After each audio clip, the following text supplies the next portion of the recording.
Hello and welcome to the Elements World Championship. My opponent today is deuce22, and this final match is a best of 9. Any element combination can only be used once. Each element can be used twice. The 7 elements for the match have been selected.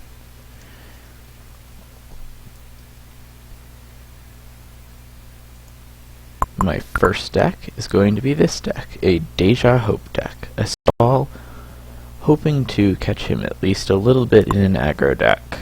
As long as I get a Hope up relatively early, this deck has some decent chances. deuce22 is one of the best players of all time, so this is going to be a very challenging match.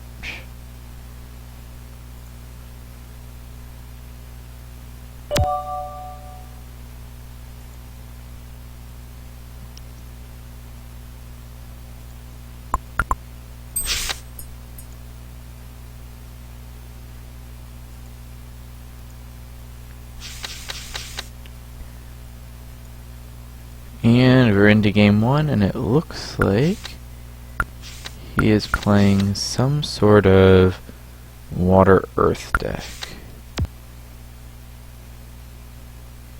This is probably an NT duo.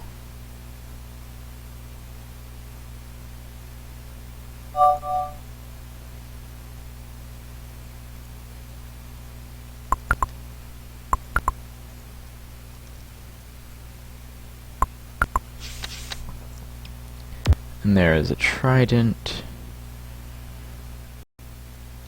which is unsurprising.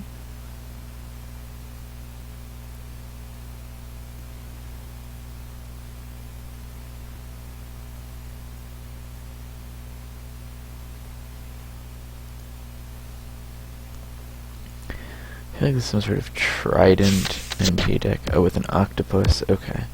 Well, I've still got most of the quanta that I need here, so the key is to get up to about 6 or 7 on my Hope. He has no way to destroy the quanta already in my pool in this deck, at least as far as I can see. Like, it wouldn't have a black hole or a discord in this deck, it just wouldn't fit. It's not within the elements anyway. So the only thing he can do to my quanta is that earthquake. And that earthquake is kind of a threat, but he also doesn't have any PC in this deck. And since he's lacking in PC, I can afford to hold my sundials for a while, because I'll only take a maximum of 4 damage on a sundial turn. So what I really want to do, though, is I want to get out 3 Dejas and split them, or some combination, I should say, of 6 more things, including splits of Dejas and Rays of Light. And there's the Nymph, and he's got a Nymph on 5. He doesn't have any up to quanta so far, so I think all of his ups are on squid, so he might actually only need 5 damage to outstall this deck, which would be really good. If we only need 5 to stall through this deck, I think this is pretty doable. Just need to draw my remaining. I just need to draw about 2 Dejas, a couple of Rays of Light, something like that. If I can get it down even on 5 with my first Lucy, I'm really, really happy.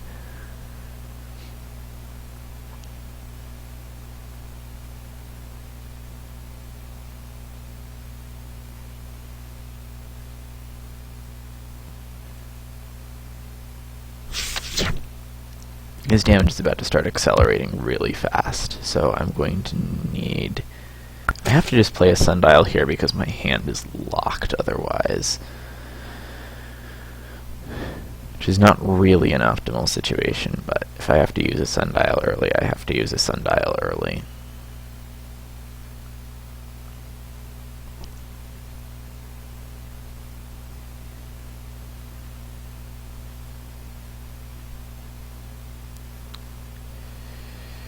There are 6 Deja Vus in this deck and 4 Rays of Light, which generally means that I should be able to draw them in the relatively near future, as I've only drawn one so far. I'm just hoping he doesn't pack like dry spells, desiccations, probably desiccations, but I think he spent all 4 upgrades on Octopus. We'll of course find out, but yeah, I can't afford to draw off my sundials at any point in this match, additionally. Because my win is almost certainly going to be a deck out win.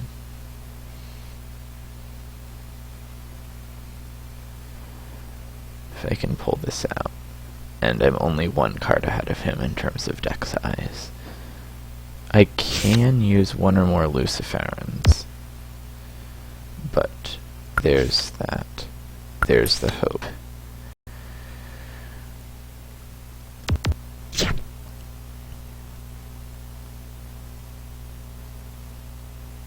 As long as there's no dry spells, I should win this match. If there are dry spells, I don't win this match. It literally comes down to whether or not he's packed dry spells.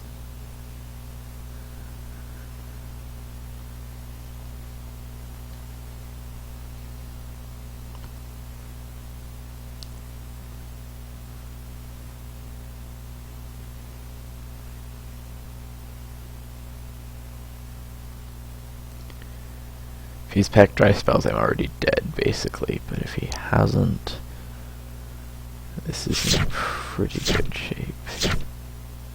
And dry spells are pretty common in Nymph decks in general, so...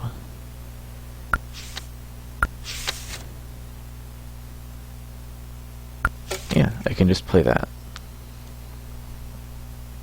Now, unless he has upped Quana or a dry spell, it's already over.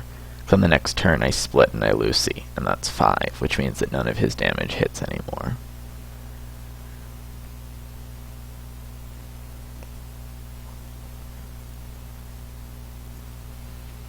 This deck is based off of the deck that Jen used in Game 1 against me in the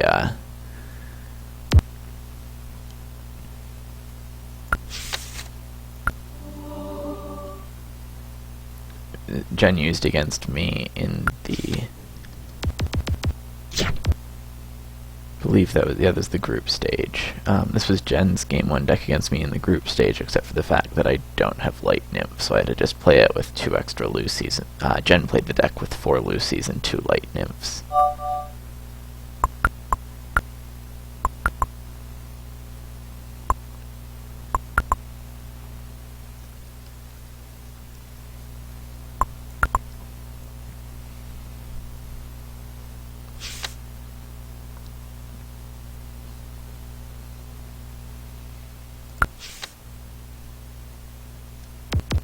From here, I should be able to pull this out. Because I don't believe he has any sources of damage in his deck that handle that. So I'll have used Time and Light, he'll have used a Mono Water in the first game of this match.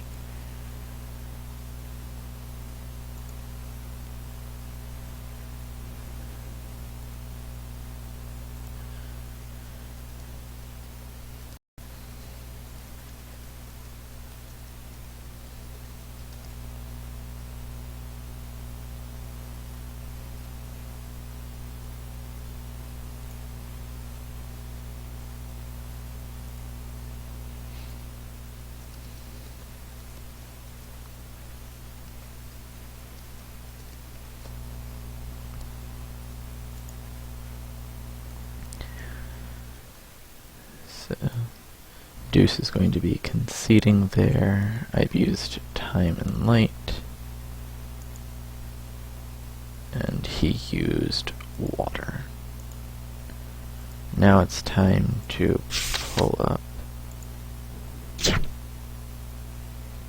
a Game 2 deck.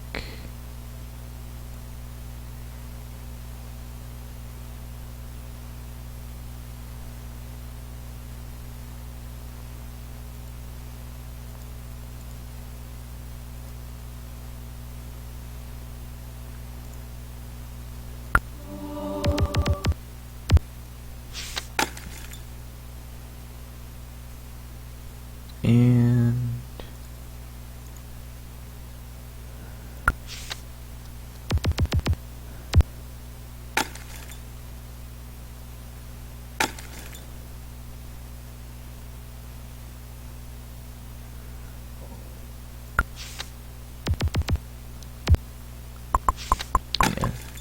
Deuce has already conceded that game, so I don't technically have to play this out. So I'll just exit there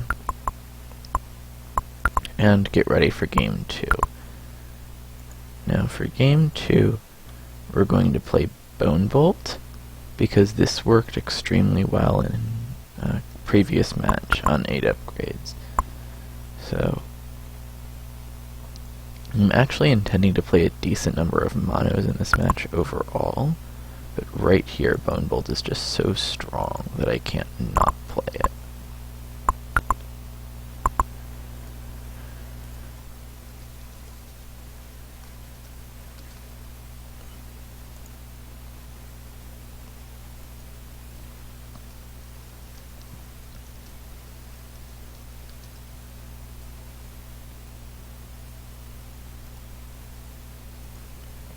In just a moment, Deuce will also be ready for game 2.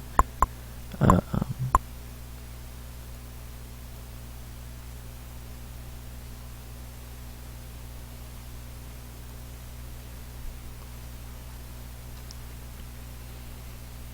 like I said, we're looking at a Bone Bolt here, mostly because I just think it's one of the stronger options at 8 upgrades.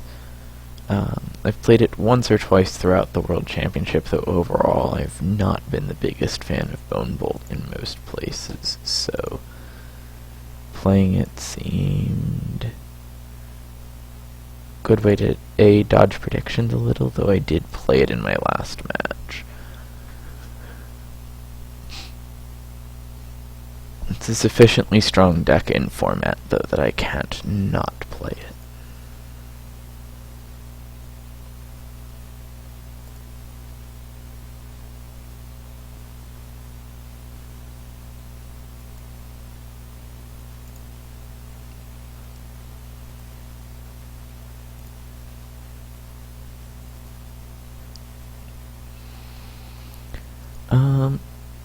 So yeah, I'm actually more confident in my decks in the second half of this match than in the first half. I think that I have some good solutions to some of the larger upgrade numbers as far as what the strong decks in format are. I really like my decks on 20, 24, 28, and 36. So I'm trying to survive the first half of the match without too many losses.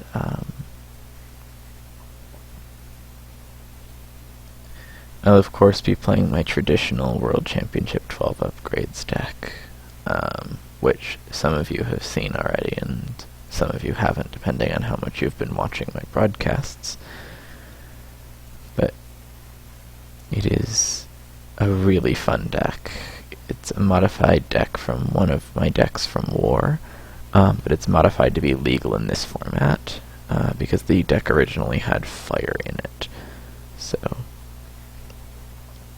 it's a very interesting deck that I'm quite fond of. I really think it's one of the strongest decks on 12 upgrades that you can do in this format. So now I'm loading into game 2 with Bone Bolt, and I'm seeing some sort of ether. If this is Scions, this is bad. If this is anything but Scions, it could still be bad because we just failed Drew.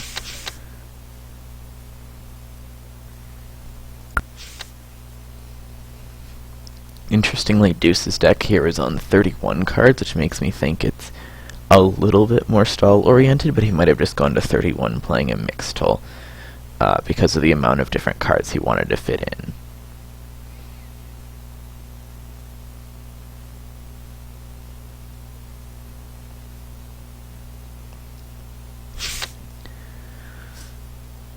Which is pretty reasonable also, so only time will tell which of these two things he has done.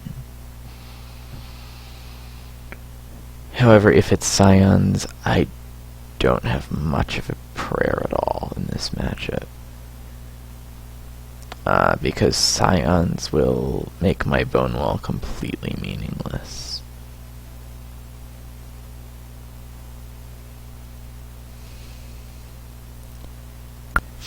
I have to play an Arsenic here. I would prefer to be playing Deadly Poisons, but I'm up against straight Scions. I can't do anything but that.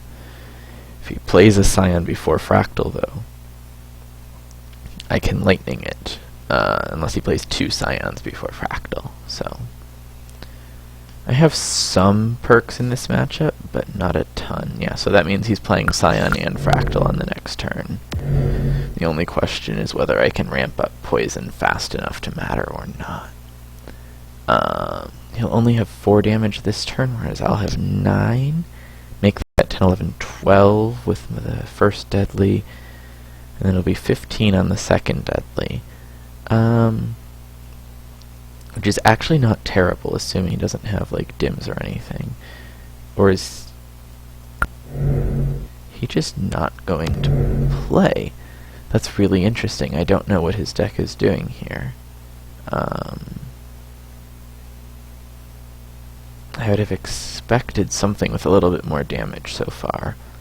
I'm not sure what card he's waiting on. He's probably waiting on either a Scion or a Fractal. He's probably playing a straight Scion, or maybe even a mix still. He still hasn't played one. That's really unusual. And now I can actually go 15 to the face, which means that his 68 is effectively 53 if I go to the face. 13 damage almost does that over 4 turns. So I'm about 4 turns from winning, and it's hard to go from 0 Scions to full Scions in just 4 turns. So I'm actually in really good shape in this matchup, unless something very unusual is still waiting for me. I have no idea what's going on with his deck here. Absolutely no idea, unless this is some sort of OTK. Oh, or RNG is just straight up trolling him.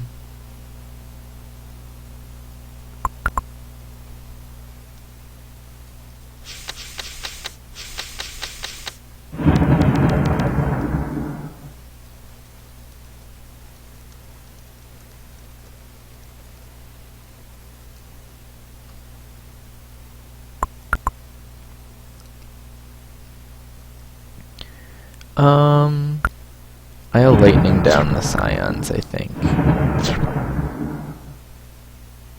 And pass.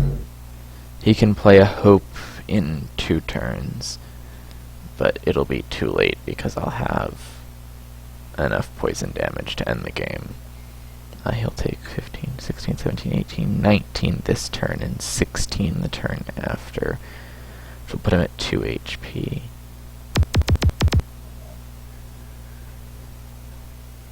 Which means the final Lightning can go to the face in the final turn if that ends the game. Assuming he plays a Hope here, I can Lightning the face and end the game.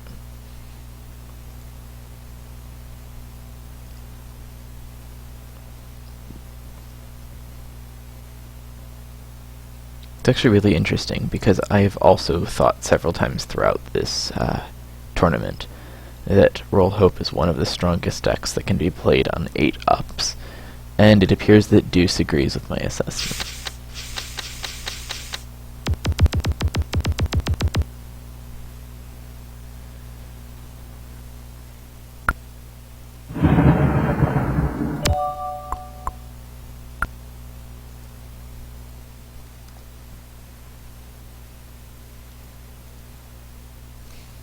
Which means that I used Ether and Death on that matchup. Ether and Death. And he used Ether and Light on that matchup.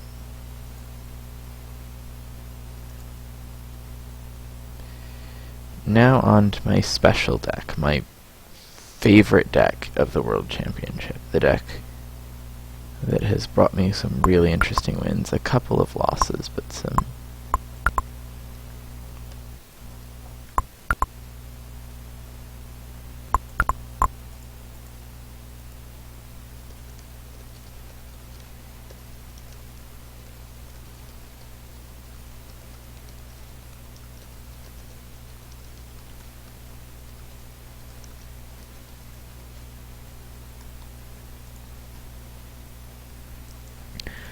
So this deck is basically the FFQ Adrenaline Staves that was played by Team Air in War quite a lot.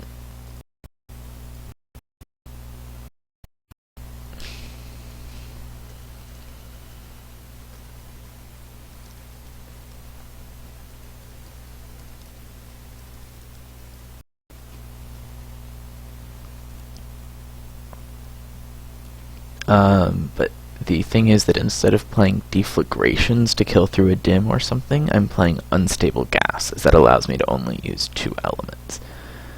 I have loved using this deck. I used it extensively in round 2 of the World Championship.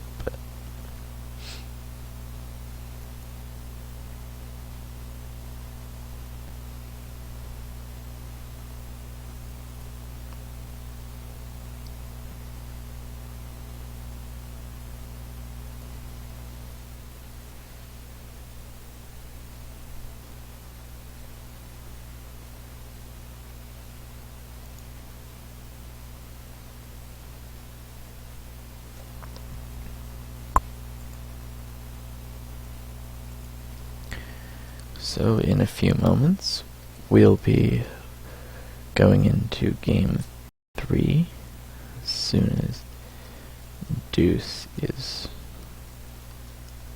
ready to play. But yeah, I'm very excited about this Adrenaline Staves. I think it's one of the coolest decks I've played in the World Championship. And probably the most unusual, because most people don't expect unstable gas in your Adrenaline Staves deck.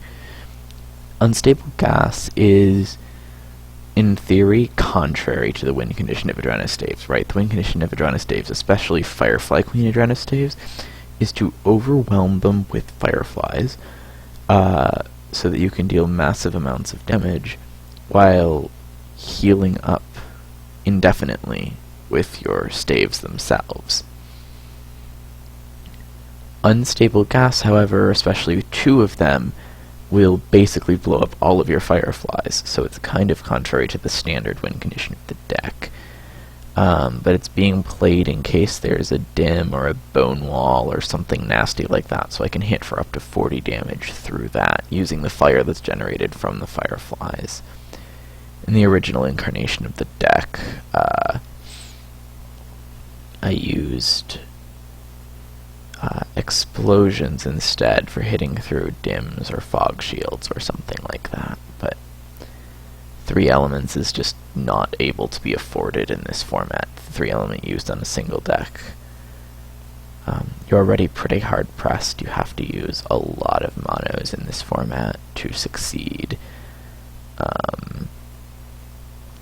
believe over the course of this match, yeah, basically I've got like 1 more duo deck and 5 monos coming in this match, just because you have to play so many monos in order to succeed. In this particular match, best of 9, you're required to play at least 4 monos. In a best of 7, you were only technically required to play 2, but strong players usually played 3 to 4 monos. Here you're required 4, probably 5. In the earlier rounds, you were only required to play like 1 or 2 monos, but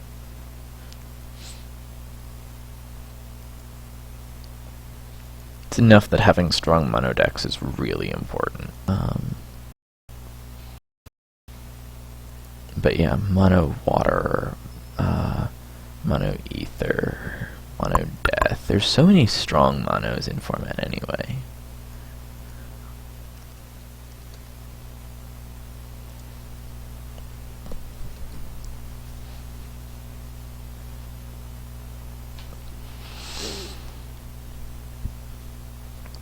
If this match should reach game 8, which is actually pretty likely at this point.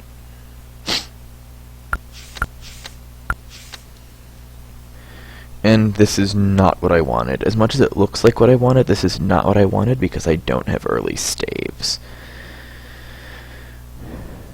I need to get early staves, especially if this is some sort of aggressive time deck. I don't know how aggressive this time deck is going to be.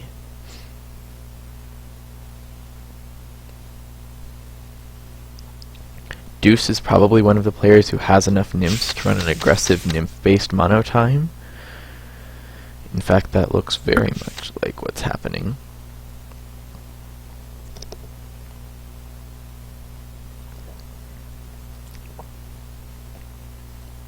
If you're wondering why I didn't play the queen on that turn, it's because I need to be able to play a staff straight from hand and into the air. Oh, nope, not gonna play a staff now. That's not good. He's got an Eternity. That's really bad. Eternity is basically the hard counter to this deck, and he got one on the board early. That's really frustrating. Okay. I might need to try to drop 2 queens on the same turn or something.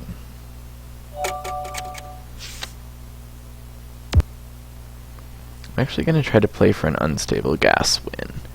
It's my best chance in this matchup right now, is to play for that. So I need to deal a total of 60 damage. Drop 2 queens on the same turn. Yeah, that should do it. Okay, well, that Eternity deck is going to basically end the game. Unfortunately. So I've got the first gas in hand. So now the key is to find a way to get him to 40.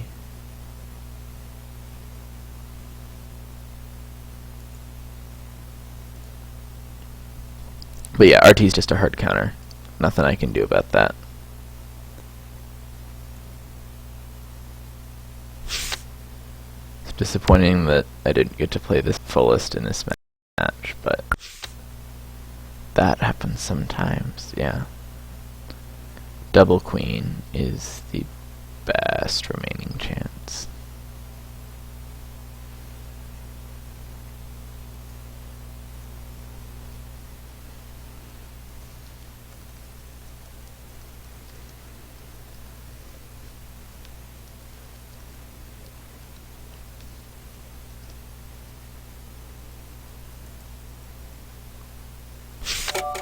Oh, he's playing Sorferos. That's interesting.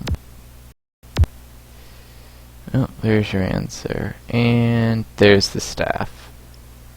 There's no point in playing it because he can RT that. So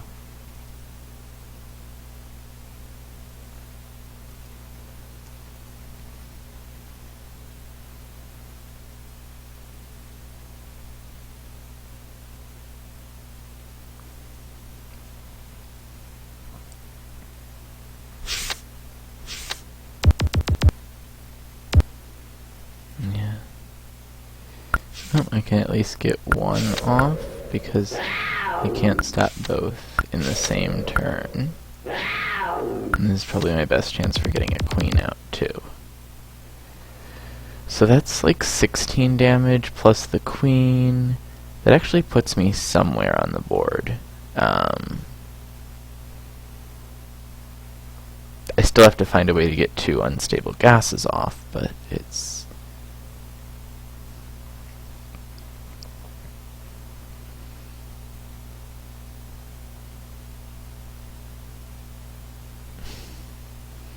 at least a bit of counterplay. It's the best counterplay I can actually hope for in this matchup.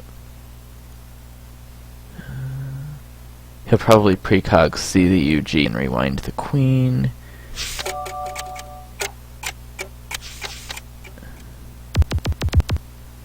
Not quite. Interesting. Okay.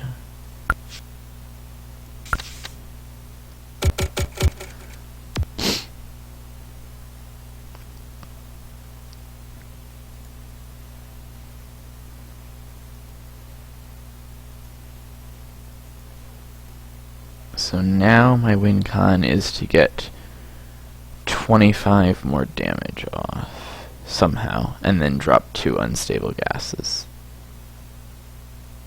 That's a tall order, but is at least playable. It's a better chance than I have most rights to have in this matchup. Question is whether he can eat something. Yep, he can. Him eating that is really bad. Yeah, that's it. That's GG. That's just straight up GG.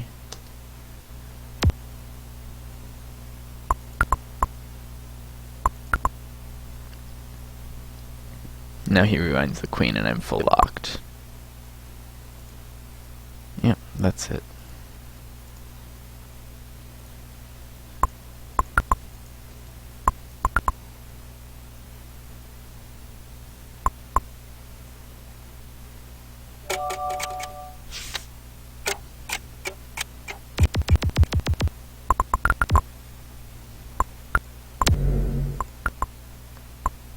Okay, on to game 4.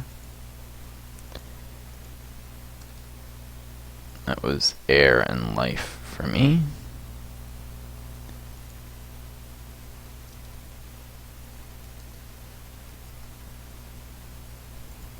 And that'll be his mono time.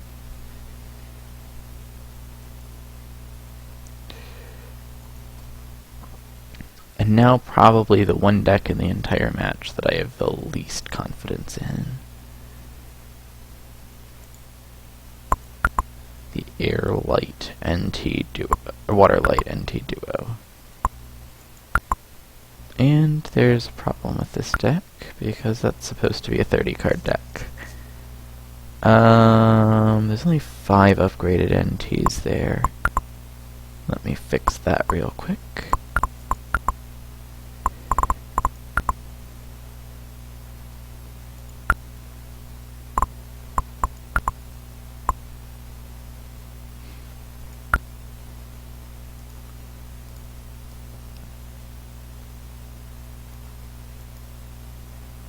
So there are only 5 upgraded NTs, now there are 6. Going to have to be adding some upgrades throughout the match to a couple of these decks.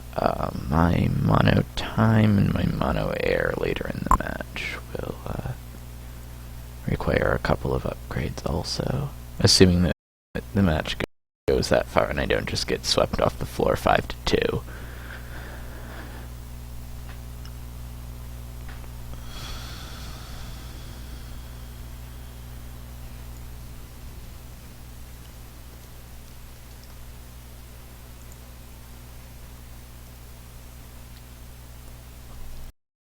So, the idea behind this is that it's supposed to be about as fast as a normal NT rush, a little slower, but it has the added healing from the Luciferans, and even a couple of miracles in order to survive, and then it's got the excellent, excellent power of things like Permafrost Shield and Freeze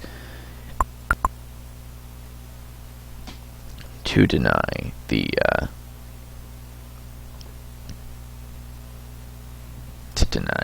options of deuce.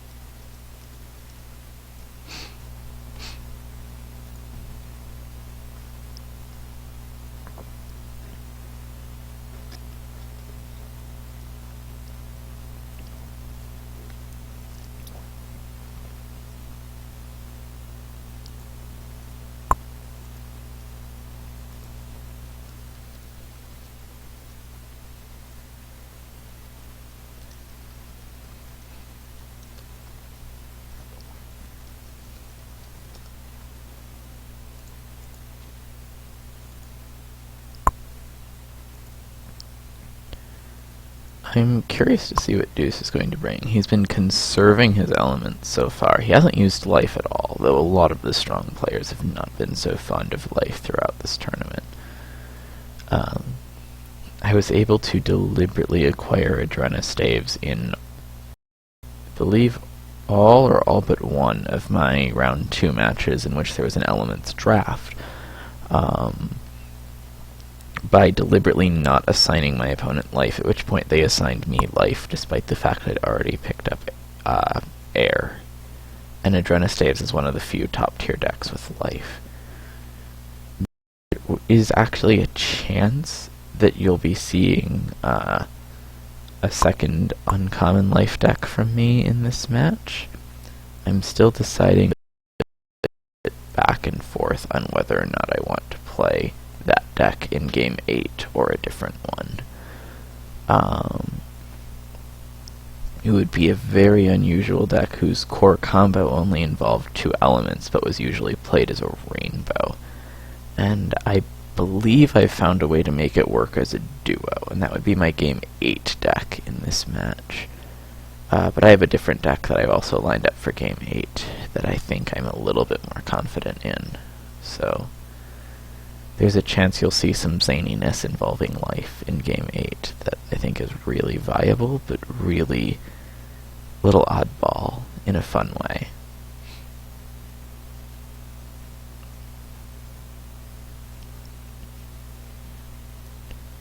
We've got...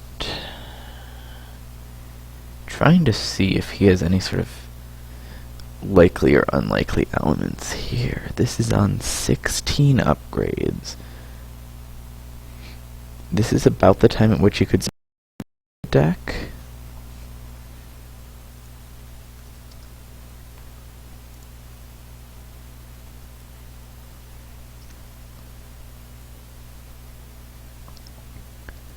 Uh, 16 upgrades is just about enough to start playing SOPA if you've got any SOPA decks in your arsenal. In some previous matches when Earth was available, I was playing SOP Wardens.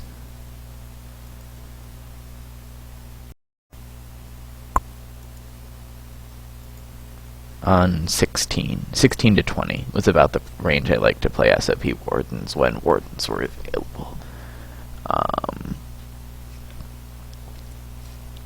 He's already played his Mono Water. Otherwise, Mono Water is a really strong deck right around this number of upgrades. Mono Light starts to be strong around here. Mono Life is okay around here, though I don't actually expect Deuce to play a Mono Life at any point in this match. Mono Death he'd probably want to hold for later in the match.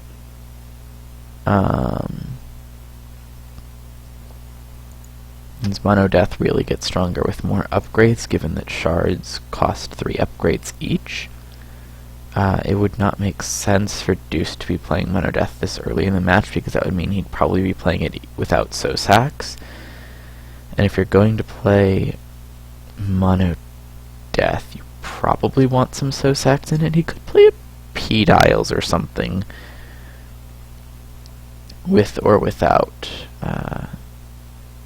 Sosac.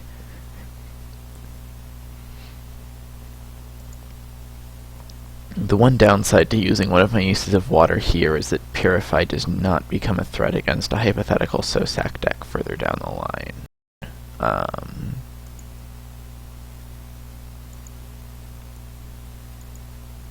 Or at least it's not as much of a threat. Having 2 uses of water left against a hypothetical Sosac deck is a lot more threatening than 1.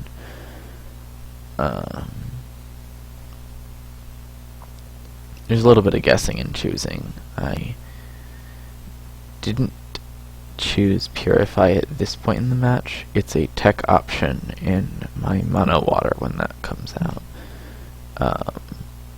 Depending on whether I think he's likely to play Death there or not.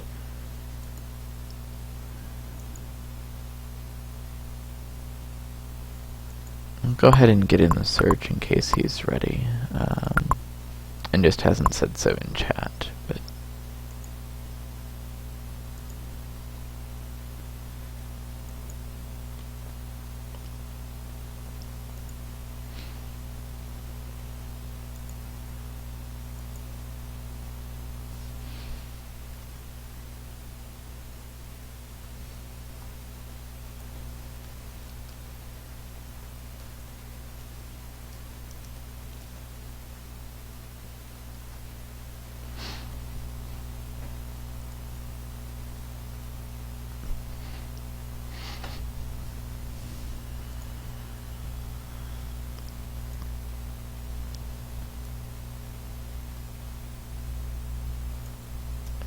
So at this point in time, yeah, if I'm expecting some sort of aggressive deck here. He hasn't exactly been playing slow decks in general. I don't know what exactly he'd play.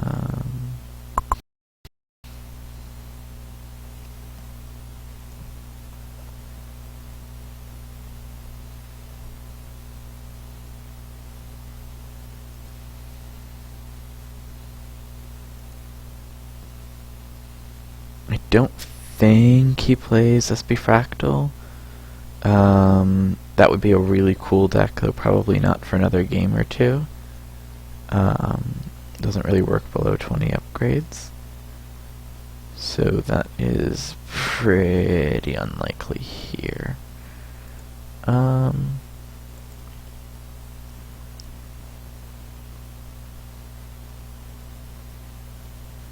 Trying to see what other good options there are.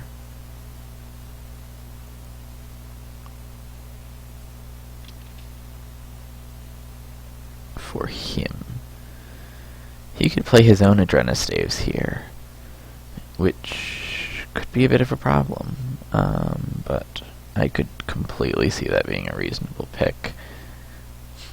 OTK with my deck is certainly possible, but not that likely, so damaging through staves would be pretty hard. I'd be close to decking out, though I have the Lucy's and Miracles to outlast most Adrenistaves builds.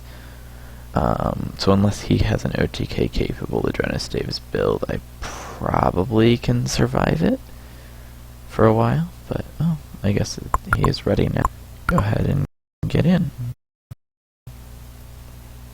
Stop the speculating and actually find out what sort of deck he brought.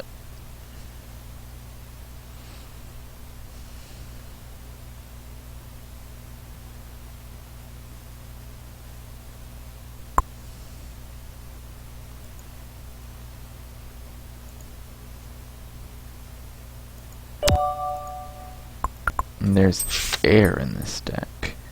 If this is wings, this would be bad.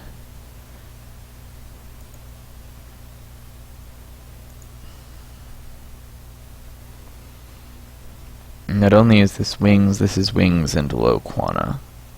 This could be a, oh, it's a mono air. Okay. He is playing damsels, and on 16 ups it's hard to fit SO Freeze and damsels, so Perma may yet save me, but this is not really the situation I like. I'm also going to have to... He does have some SO Freeze. Okay.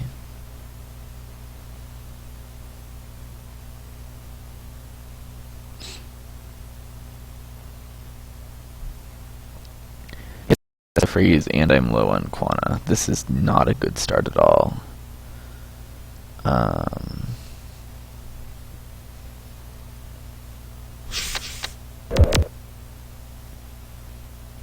Not sure how he has room for all of that in his deck. Like,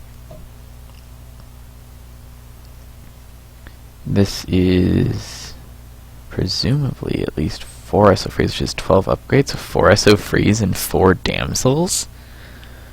That's a really tight fit.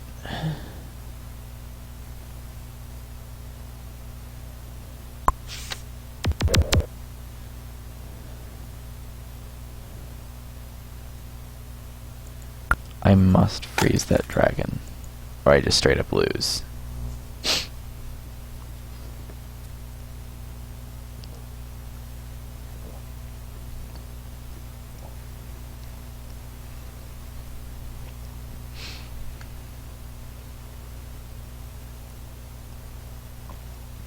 Four SO Freeze and 4 Damsels can be a problem here, but...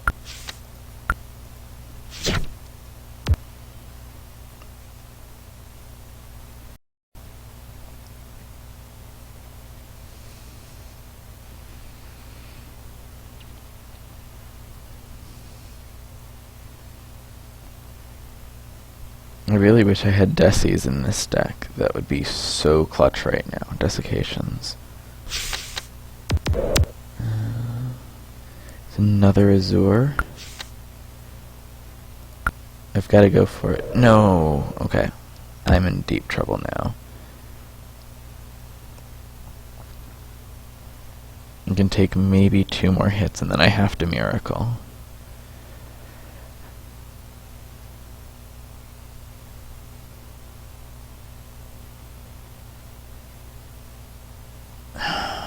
This is so bad.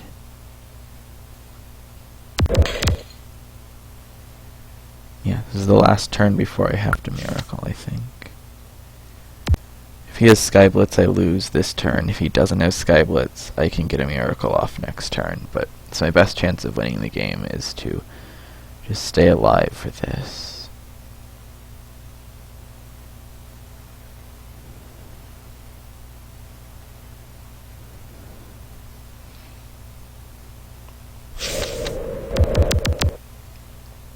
Yes, okay, I at least stayed alive through that. And then I did that. That will keep me in the game. I might get decked out, though. Depends on how many wings he's packed.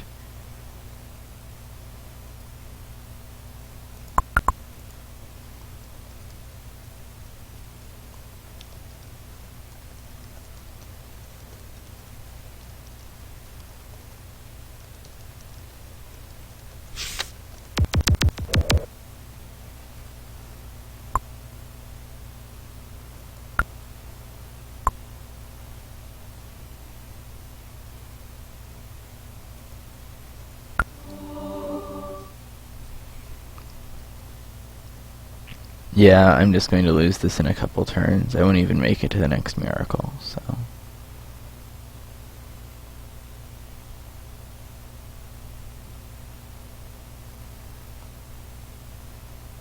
That was some pretty clutch deck building from him. I'm impressed. I am very impressed with that match.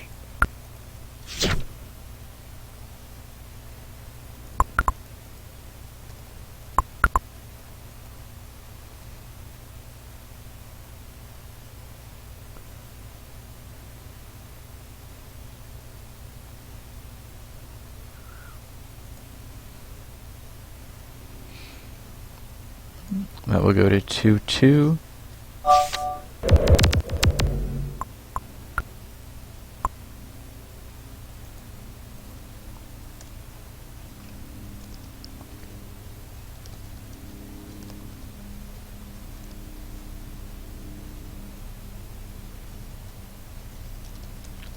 You really made that work nicely.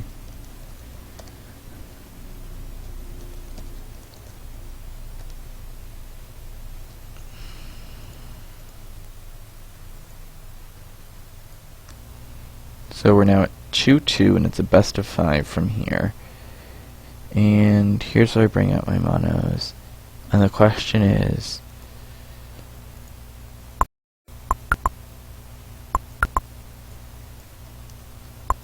you want to go Desiccation or Purify? Actually, let's just ditch the 2 freeze and go to Purify. That'll be the play. Ditch 2 freeze and go for 2 Purify, just in case there's death, without taking out our Desiccation in case he plays something else with small creatures. He's played quite a few decks with small creatures this match.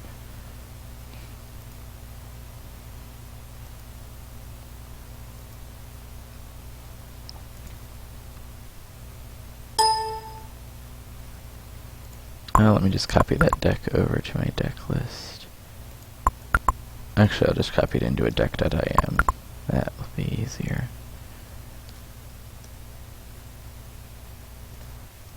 I'll copy it over to my deck list later.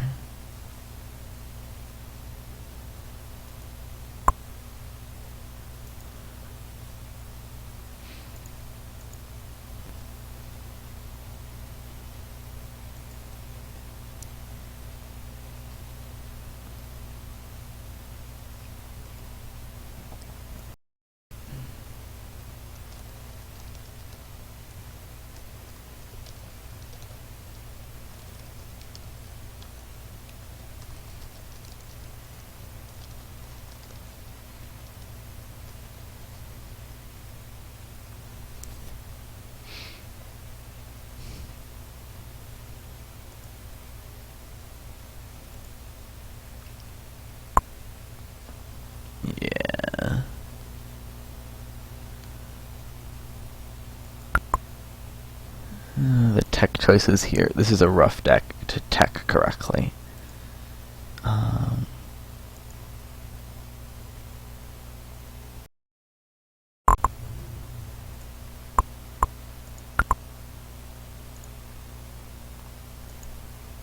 Yeah, gotta go for it.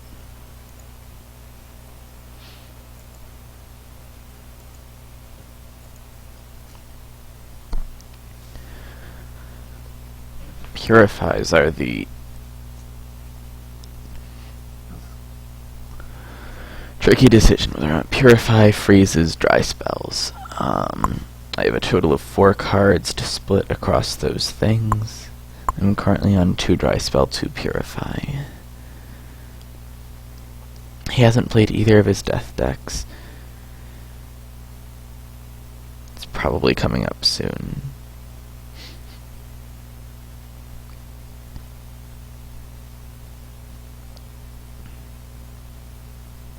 Yeah, let's go for it. 2 Purifies it is. Oh, this is agonizing, but I think that's the right play. I think that has to be the play.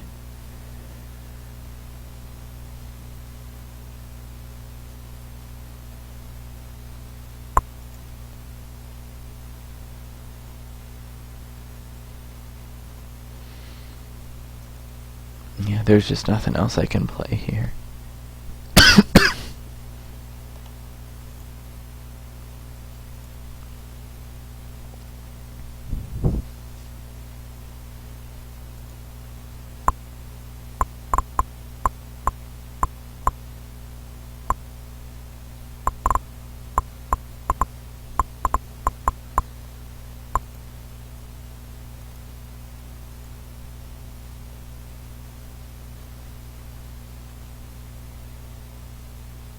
In just a moment, he'll be back. He's still teching up his deck for this next game.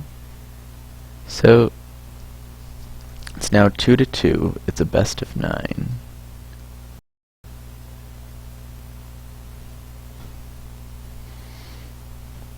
And it comes down to whichever of us can take 3 of the next 5 games.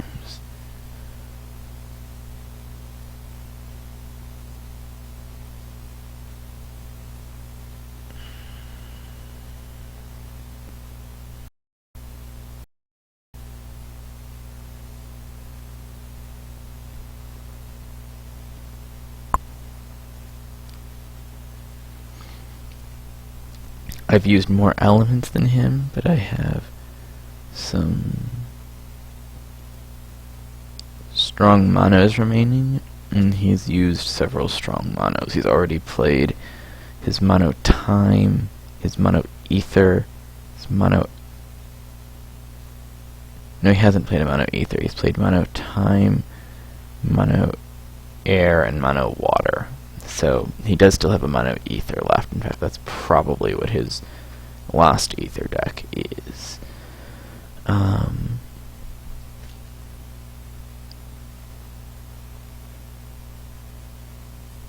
So yeah, this is a pretty standard mono water. We're going to be playing game 5. The few unusual choices in here, only 5 nymph tiers. Which makes room for 4 crawlers. So it's a total of 9 creature sources, plus all of the various pillars and pens and towers are baby nymphs. And then I've got permafrost shields, because that just slows down so many decks. Desiccation, because that slows down the decks that permafrost doesn't. And then Purify, because I am really suspecting that I'm going to see death soon.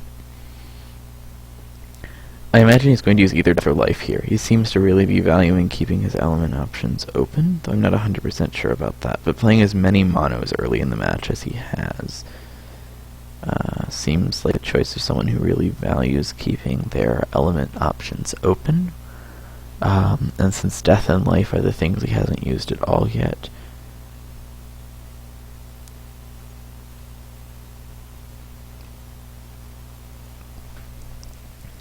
it seems like the best time ever to guess it.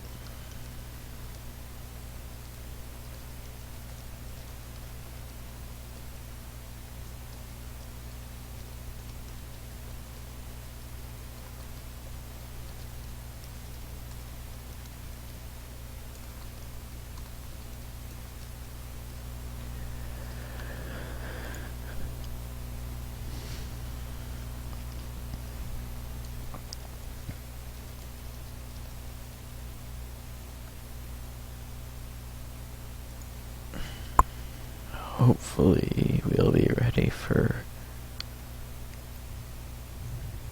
Game 5 shortly.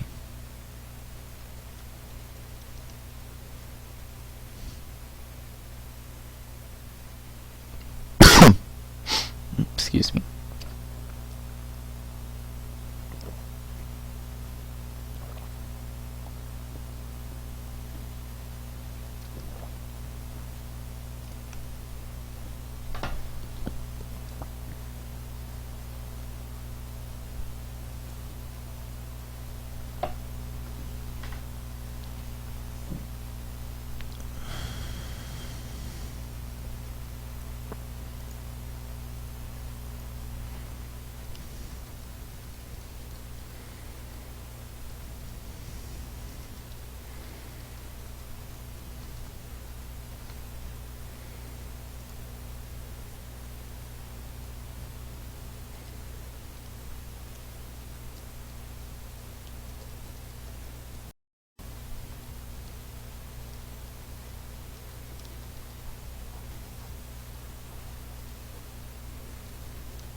So that is where we're at.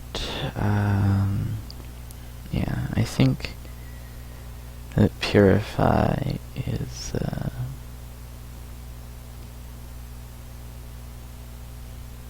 yeah, I really do think he's gonna go with Death this match.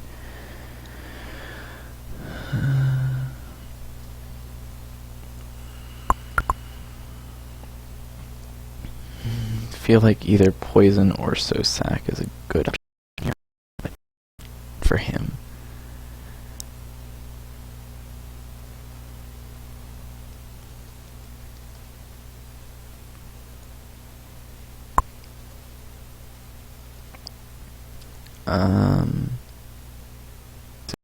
As he said it's ready, he said almost ready, so that should be there any second.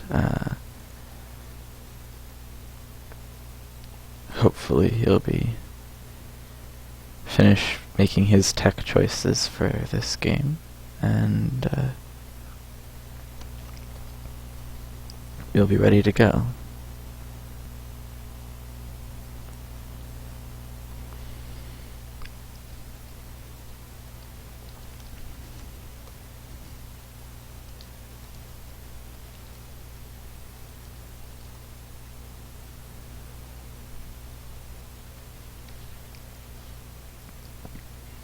So, just an update for anyone who's watching is that Deuce said he's almost ready, so in just a minute,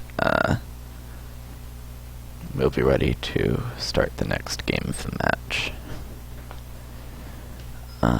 I'm just hovering on the search screen, ready to start in a couple minutes. Hopefully less than that, but we'll see.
Hopefully you're very close to getting underway here.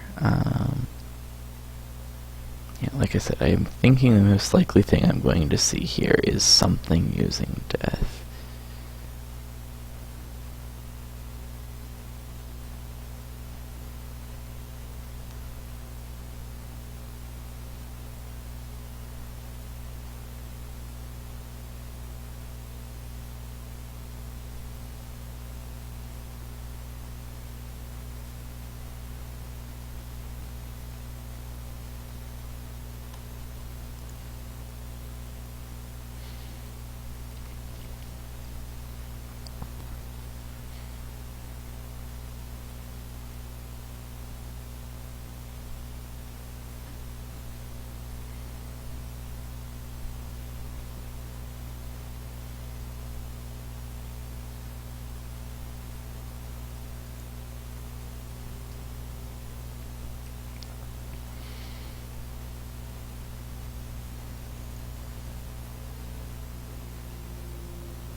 Yeah, so if the same player wins the next 3 games, the match would be over.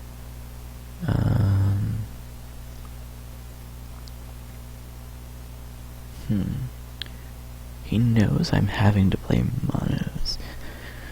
Best thing he can play against mono ether is poison. Best thing he can play against mono air is a dry spell of his own. Best thing is mono death is also his water. So he could be playing his own water here, which permafrost should be able to handle. Oh, well, in any case.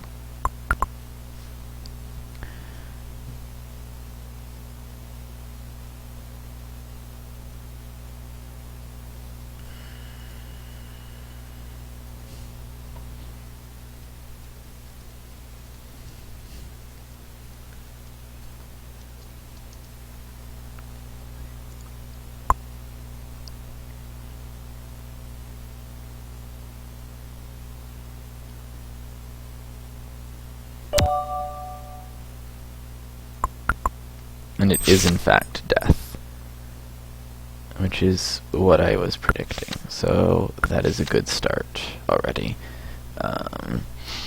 Now if I can get out an early crawler probably here. I just want to get crawlers on the board.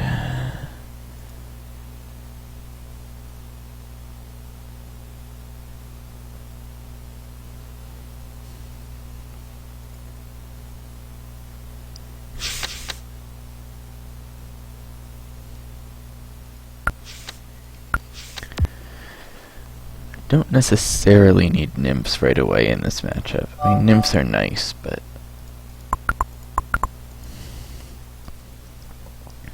they're not the most important card in this matchup. So same with permafrost. It's not going to win or lose me the match.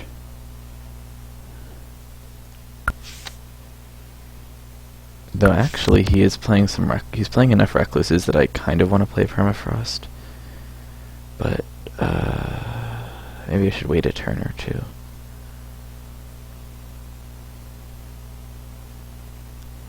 Five per turn.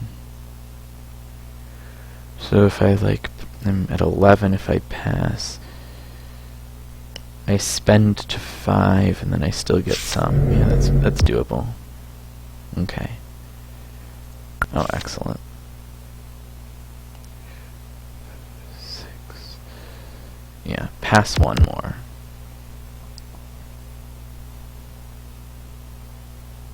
Save Purify for a Sosak initially.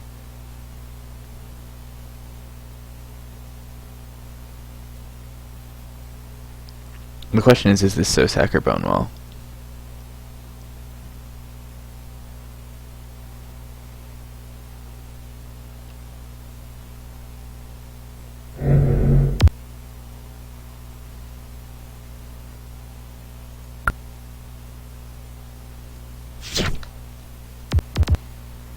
We got 18 here. If he has Sosak, he has to play it this turn. If he has Sosak, he has to play it this turn, and that would end the game because I can Purify out of it. If he doesn't play Sosak this turn, he doesn't get Sosak, at which point I can Perma and then like Purify myself or something. Yep, that's GG.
So that is a 3-2 lead here, which is awesome because that means that if my Mono Ether and Mono Air win, I would win this match.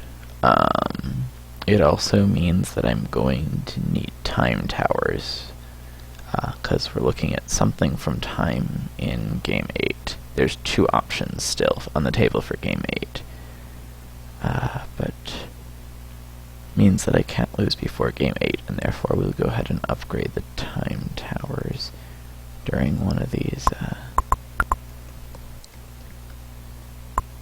plays. Okay. So here's my 31 card Mixtall.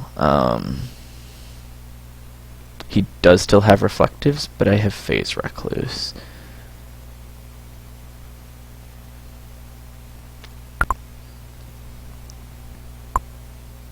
Yeah, that's what I gotta do.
Alright, so we've got this Mixtall.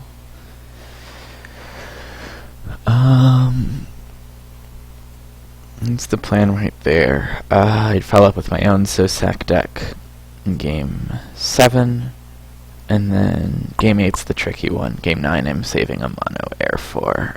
Game 8 I can either play my Lifetime Duo or my Mono Time. And that's a tough decision, really tough decision.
So yeah, I feel like mono ether is good, but reflective can be a problem. But that's why if he puts light, I'm just fractaling the recluses, because if he has any light at all, I'm going to assume reflective because mono ether.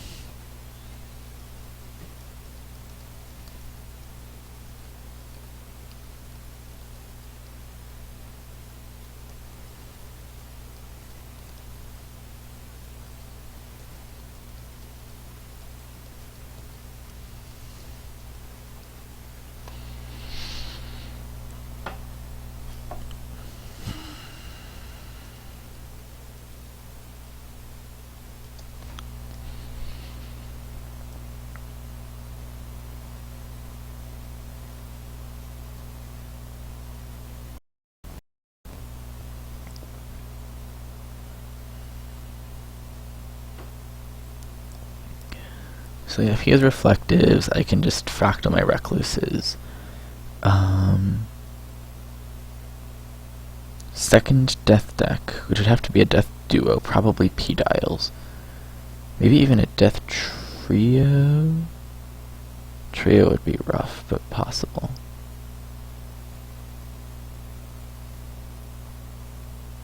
Not expecting trio, because I think he's trying to avoid using life as much as he can. If he uses life this round, my dims are really good. In fact, poison and SO freeze are the only ways he can still get around my dims, other than his own scions also. So he has 3 ways still to get around dims, which is actually a lot, but...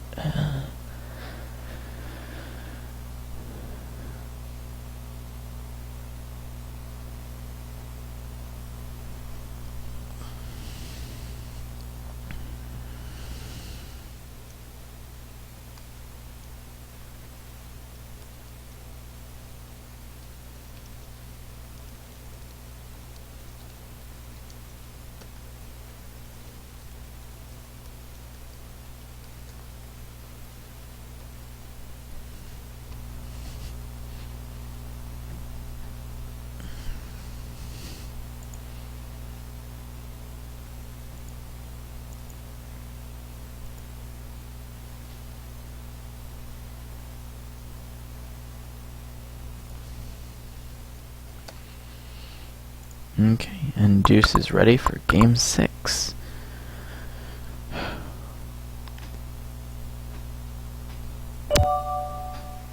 And it is life. We'll see what the other element in here is, but this is life. Which means that dims could be awesome here, or could be kind of meh, depending on what the other element is. Life air, it's his Adrenostaves.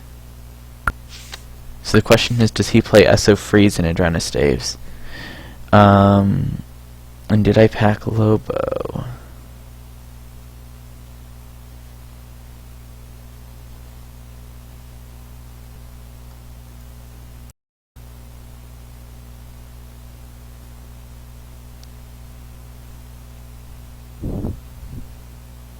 I don't remember if I packed Lobo in this deck. Give me just a second to deck I am it. We'll do that first, I guess. Unlikely to have packed Reflectives. Unlikely to have packed any shield at all, though, and CC is not likely either.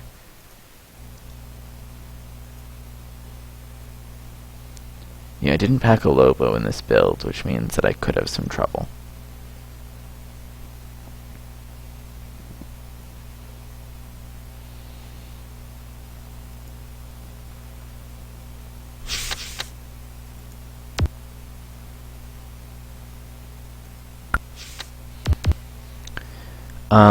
So the question is, how fast, right, can I stockpile damage? Because he's going to start healing really fast. I'm dealing 14 a turn. One of those will already heal 20 a turn. I can shut down his damage unless he's playing like a UG mod or something also, but... Okay, so he does have the fog. Interesting.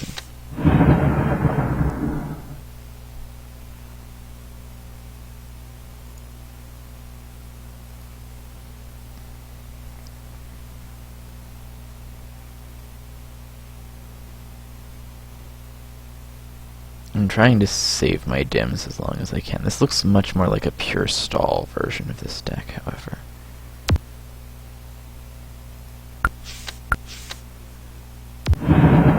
Stallier version.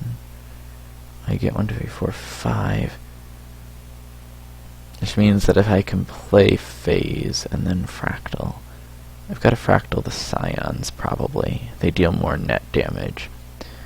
60% of 7 is going to obviously be much less than 5. Yes, okay. That means, let's see, 1, 2, 3, 4, 5, 6. So, I should play a dim turn. And the next turn I Fractal Scions.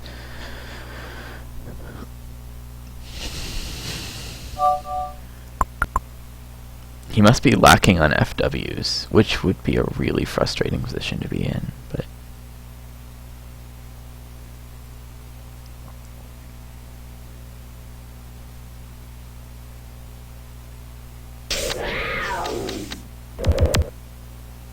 And he does have those, okay. Well, if he has some SO freeze, then I probably don't even want this other phase shield. Yeah, I don't even want this other phase shield. Just go to the face.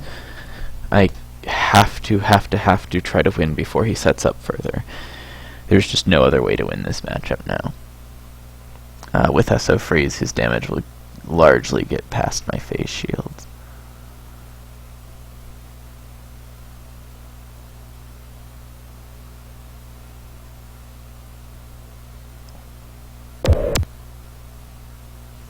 It's 7 per turn, make that 8 per turn.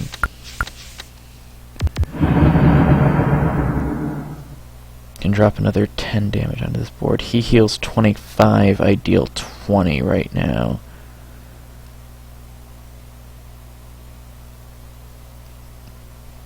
This is going to be really, really tight. Really, really tight. I need to draw an Aether Quanta in the next 2 turns. That dim won't do it.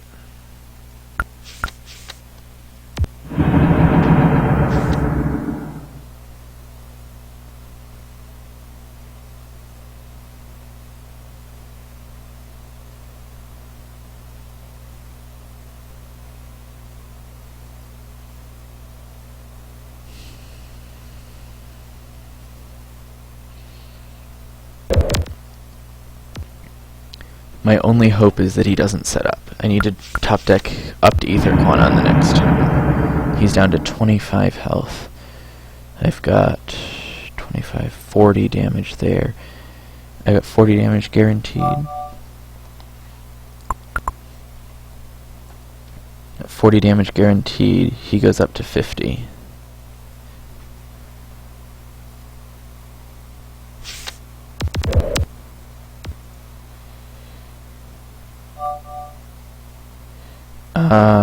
I guess I have to play that and hope for the best. Yep, it worked. Wow, okay, that's 4-2. Okay, if any of my last 3 decks win, I would win this somehow.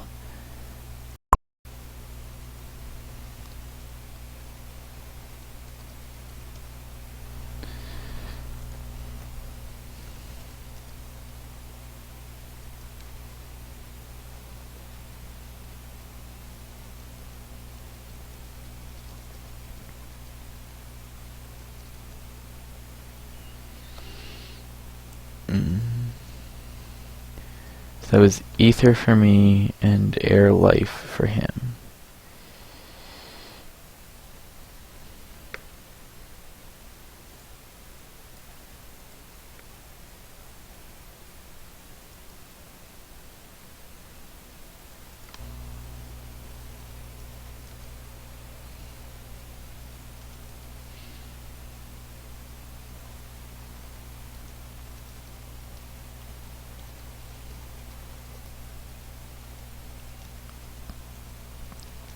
So, if anyone's wondering about the tossing dims there, I was tossing dims partially because he had SO freeze, but partially because my win con wasn't avoiding damage, but rather delivering damage before he set up.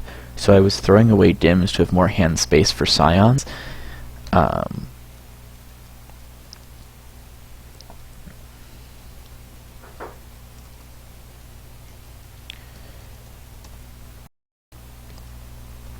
So that was the only option there, was I had to try to toss dims to rush down damage before his RNG recovered, and he got those.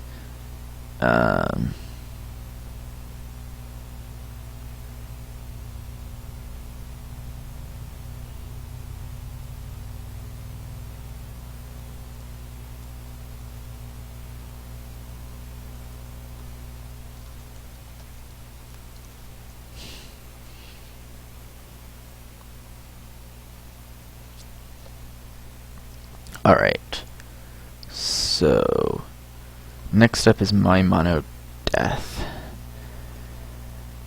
Going to try to close out.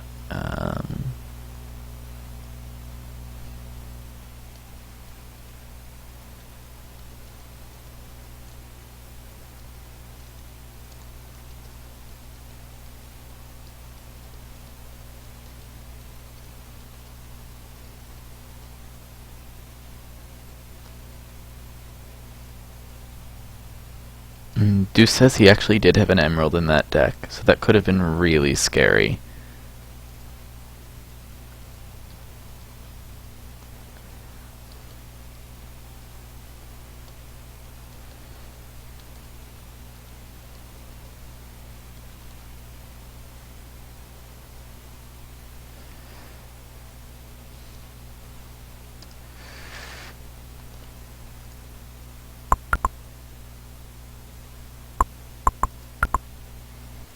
We're gonna load up my mono death.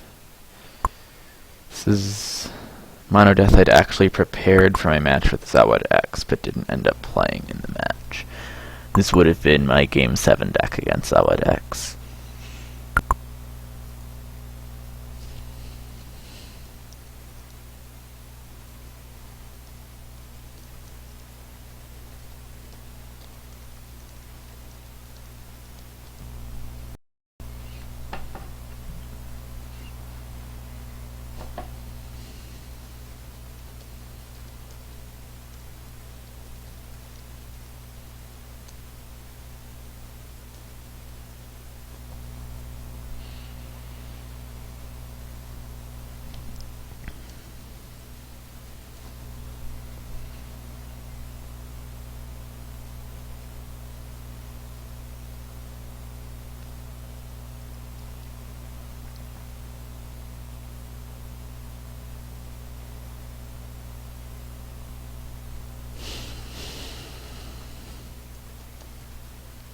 So that was just a really rough RNG for Deuce there.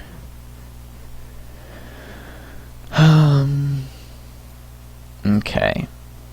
So he's got a lot of options left.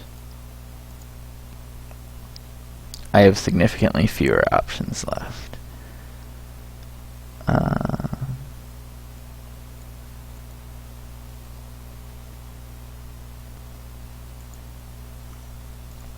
Yeah, that last deck and the deck I'm about to play are the two decks I intended to play in games 6 and 7 against Zawad X if it had gotten that far.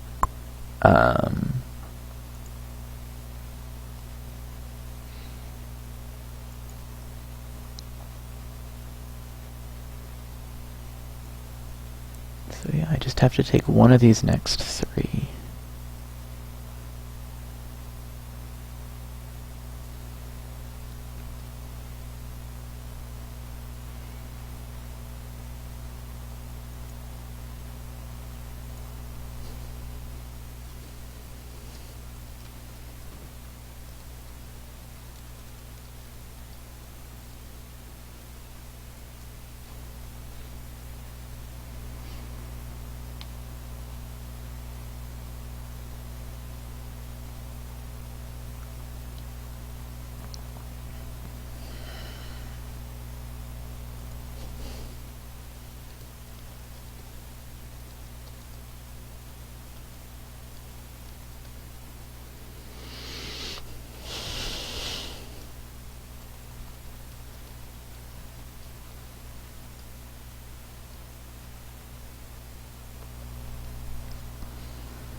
Okay.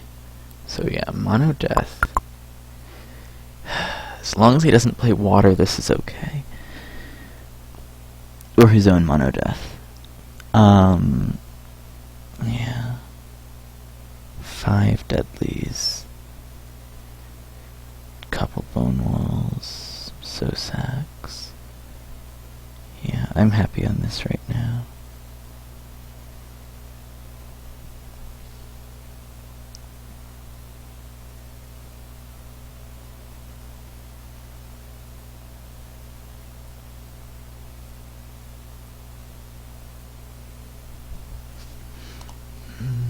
Brain Nymph is good in some matchups too. It's not great in a lot of matchups, but it's good in some, and especially if he fractals. I don't have a skull in here though. Skull would have been awesome, but I can't afford. I don't have room.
Alright, and we are searching for Game 7 now. Oh my gosh. Somehow I've gotten to championship point from ridiculous RNG.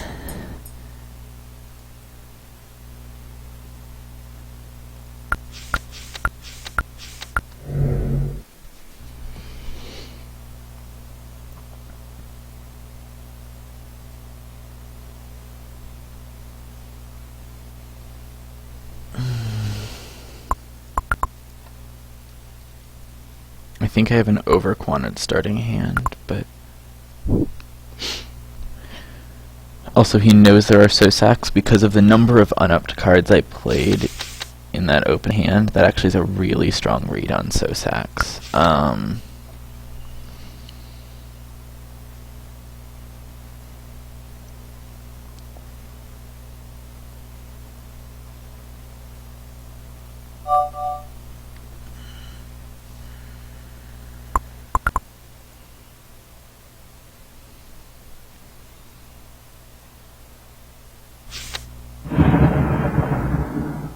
Okay, he has Scions, which means my Bone Wall won't even matter. Unless he also has Recluses.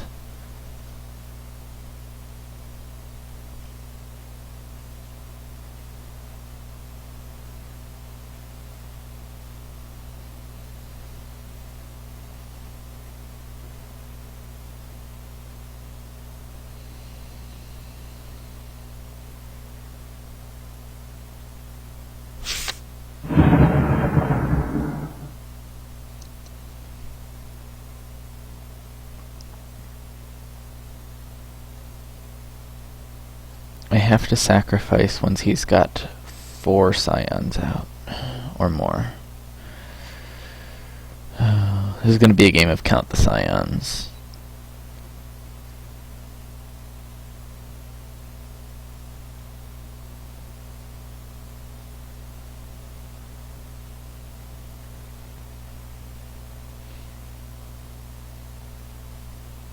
Should have switched out the bone walls for spiders, actually. That would have been a good choice. There's only 2 of them, but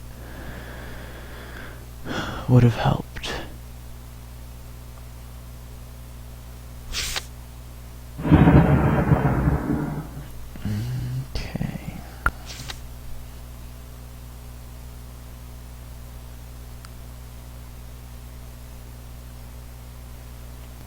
want him to put 4 scions on the board, which is going to be 2 turns from now. So I'll go to 75 and then to 55.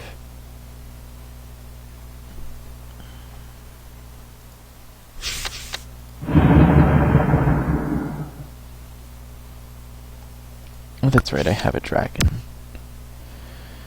That will amp up the pressure at least a little. He'll probably play 2 scions this turn, though.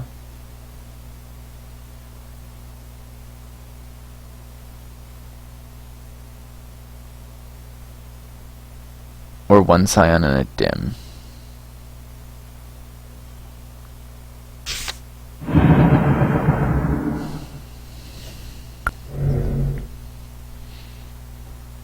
Yeah, he wins in fewer turns than me now. If he can play 3 scions from hand here, and he wins the game.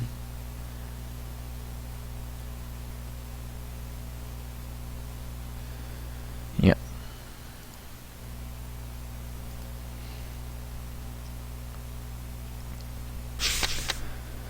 Or silence.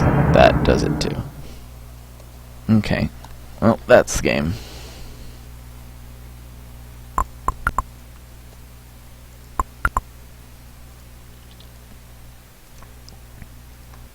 It's my death and his ether.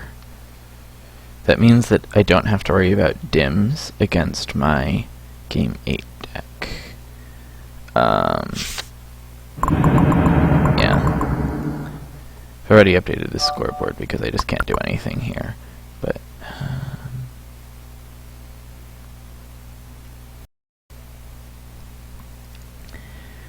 game 8. So here's my tough decision.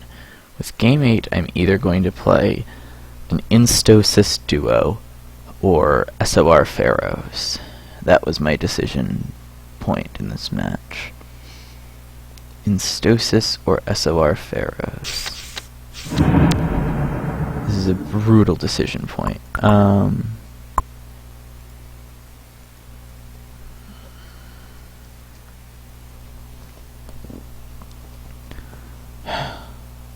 He's still got...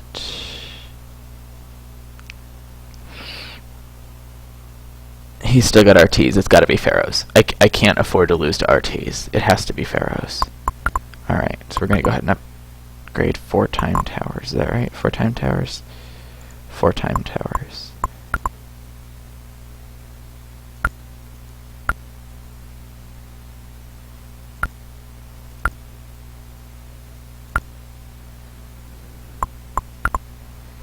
Yeah. I can't afford to lose to RTs. It's gotta be Pharaohs. That's all there is to it. 6 dials? Yeah, 6 dials. Okay. Can I cut dials? Let's see. No, because dials give me the win against Sosax.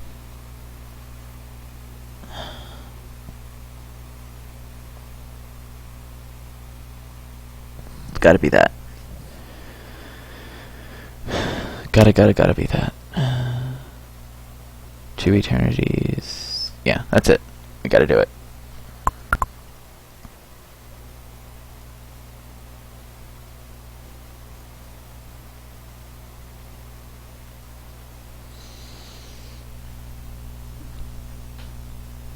Oh, can't agonize over this decision too much. Okay.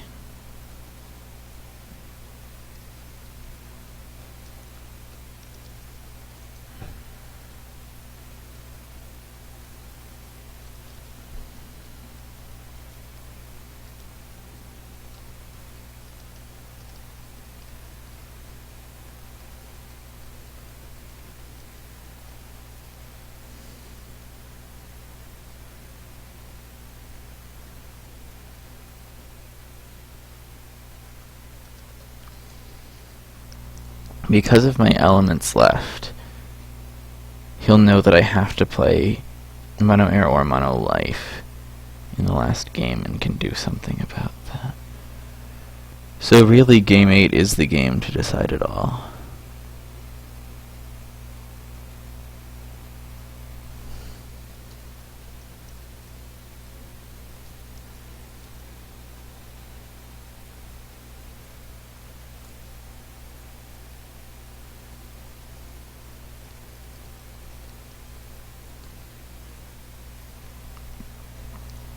Let me think through what he's played. Oh my gosh, what monos has he already played? He's already played...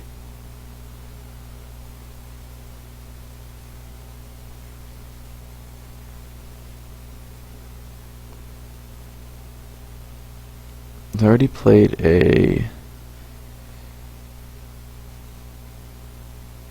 mono time and a mono water.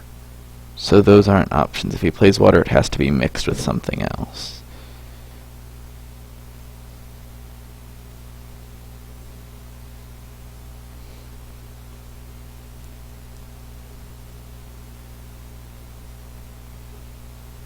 Played mono water, mono time, and mono death. So those three can't come out as monos again. Life and light could still be monos.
He still has a lot of versatility, though.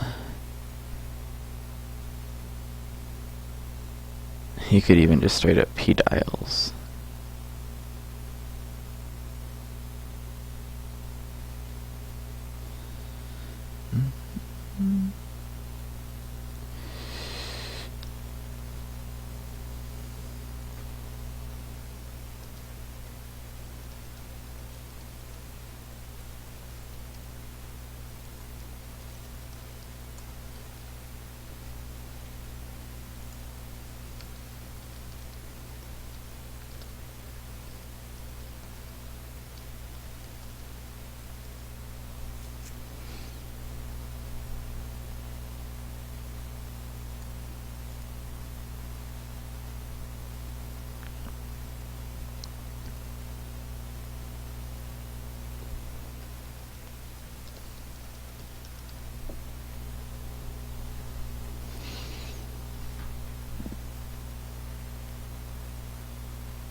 Let's see.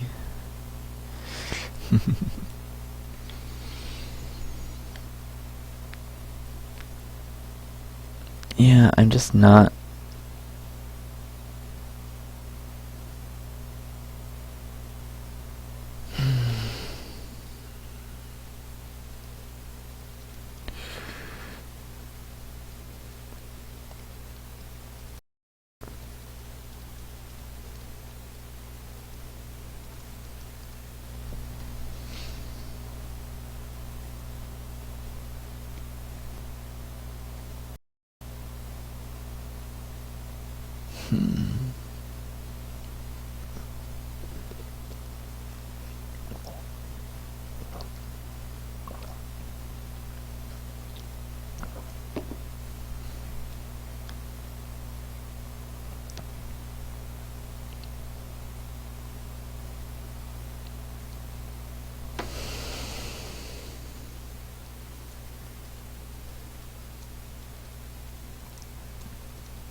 Yeah, if I lose game 8 here, I'm really in a bad spot. Unless I lose game 8 to something with water. Because otherwise he can mostly splash dry spells, and I don't have much of an answer to dry spell. Alternately, he could...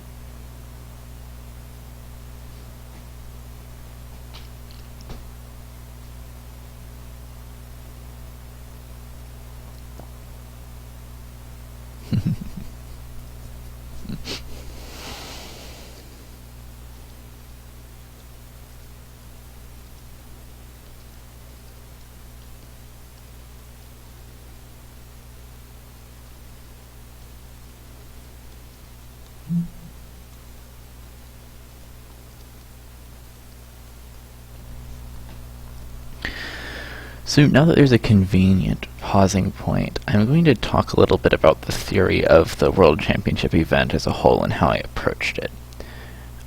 Just while we're waiting for Deuce here. What I found to be the most interesting thing about World Championship format was the escalating upgrades, four additional upgrades per game in the match. And so when I sat down to plan out my matches, the first thing I did was I would look at the elements that I had available to me for the match, and I would decide on deck archetypes that I wanted to play, using each element up to twice, and then I would go and sort them by which deck benefited the most from upgrades. So I would first, optimize the total decks that I was playing over the elements that I had, and then after that, after I optimized my deck list across elements, I would then set the order based on how much I thought they benefited from upgrades.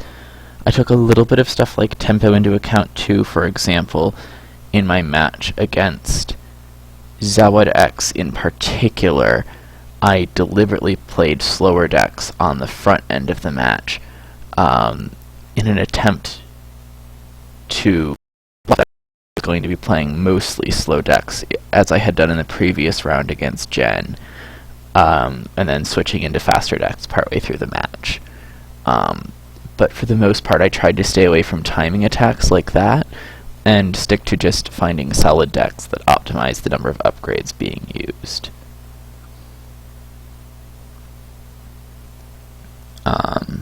So sharded decks went later in the match. Decks that loved upgrades, like the Skyblitz Fractal Ball Lightning deck that I played in Game 7 against Blacksmith, were also like things that obviously needed to be played on the tail end of the match. The DBH that I played against Blacksmith and Rejiptic was another thing that needed to be played on the tail end of the match, but that was the gist of it.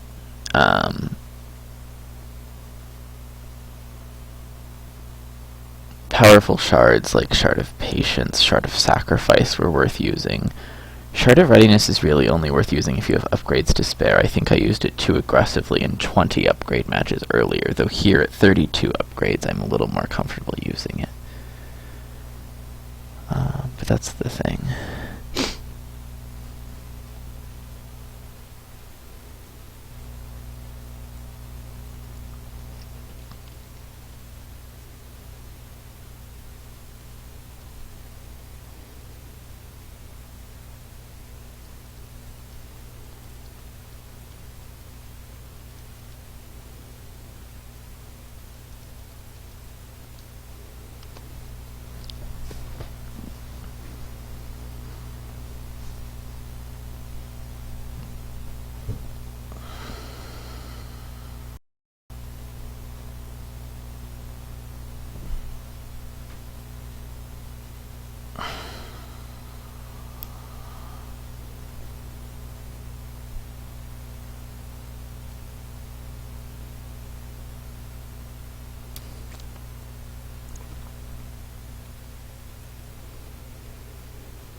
So yeah, at this point in the match, like I said, I ended up going with this Pharaoh deck instead of playing my Instosis duo for this game. Either way, I was going to be playing Mono Air in Game 9, but A, it leaves open a bluff that I'm playing Mono Life. I don't really think Mono Life on 36 ups is a very strong deck, but it at least leaves it open as a potential bluff.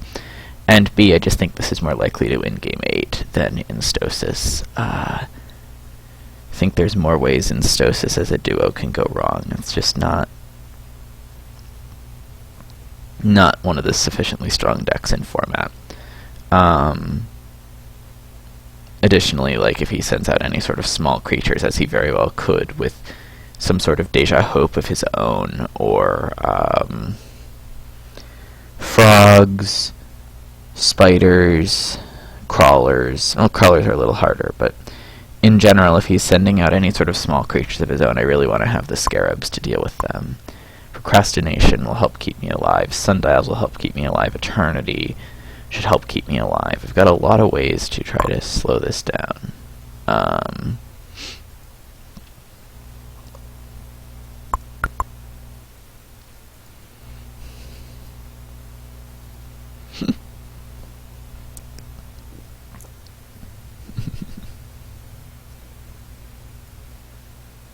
So I think I've got ways to slow down any quick decks he does. This is basically one of the truest mid-range decks you'll ever see in Elements, this Pharaoh's deck. It's got the control from things like Scarabs and Procrastination to deal with a lot of the more aggressive decks. And it also has things like OTK potential to deal with decks that just heal up forever. But decks that slowly chip me down, especially Poison, could really, really, really be a problem.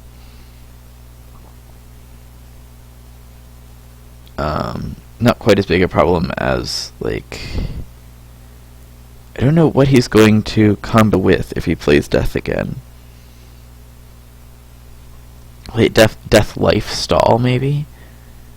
Death Light Stall? Death Sink Stall? Something like that. It should still leave him some sort of water duo up for Game 9.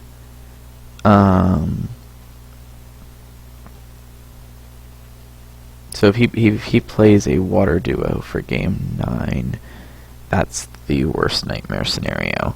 But he has to ask himself, am I more likely to use Time and or Life in Game 8, or am I more likely to use Air in Game 8?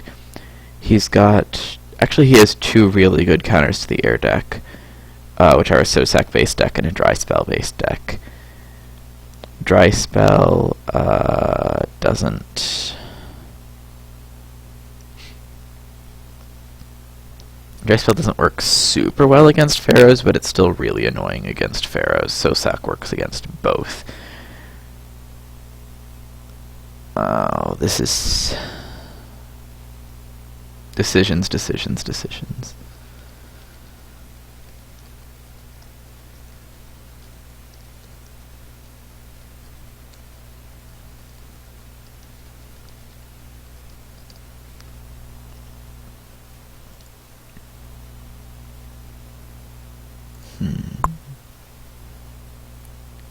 Yeah.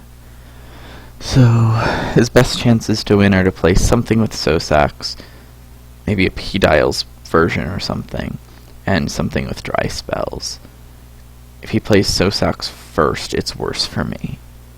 Though I can actually Sundial through it.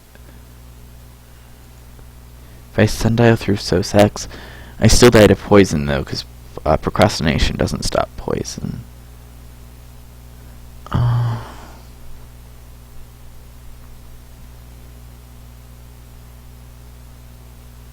Yeah, so the question is basically whether he guesses the order, because the water is a surer counter to air than the death is, but he can't play either as a mono anyway.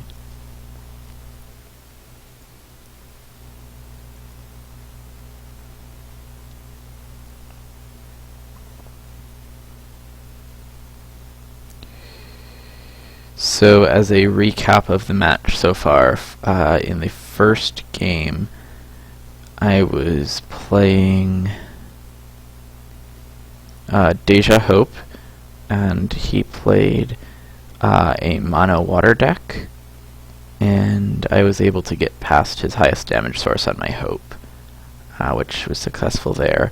On the second game I played Bone Bolt into Roll Hope. However, he didn't draw his Fractal for a sufficiently long time that I built up enough poison to kill him through the Hope. Third game I played Adrenistaves. He played RT. That was obviously a loss. In the fourth game I played a Waterlight NT duo, and he played a mono air, and I got crushed. And then on the fifth game I played an NT rush into a mono death, and I had Purify in my opening hand as well as 2 crawlers, so I was able to purify him out of his Sosak for the win on the turn that he played it. Then I had mono ether, and he had a failed drawn Adrenistaves that actually had an Emerald Shield in the deck as well, and I got enough Scions onto the board to win. I also had Recluses in the deck, and on the final turn of the game he had 50 HP against 8 upgraded Scions and 3 Recluses, and 2 out of 3 hit through Fog for the win.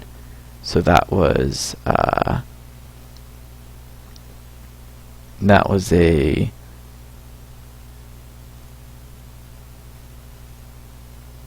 interesting match. And then in the last match I played a Sosak mono death, and he played a mono ether.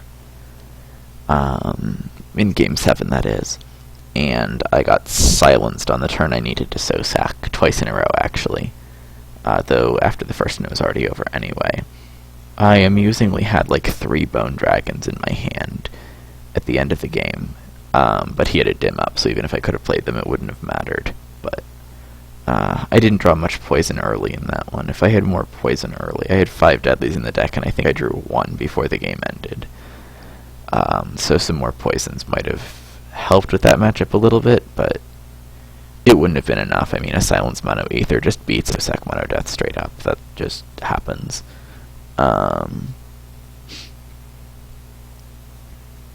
So now we're up to game 8.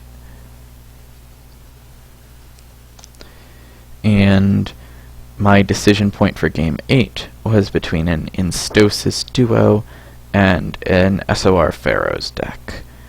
I decided to go with the Pharaohs and leave life up just as a bluff, even though I can't use air life.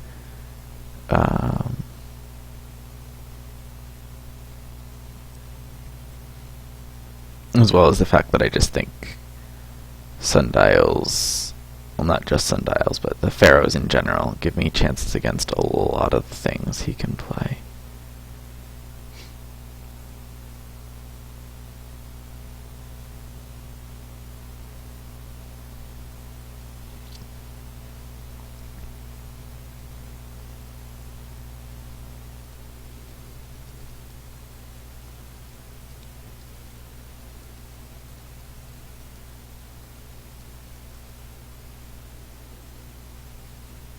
And with that, deuce is ready, and we will be underway.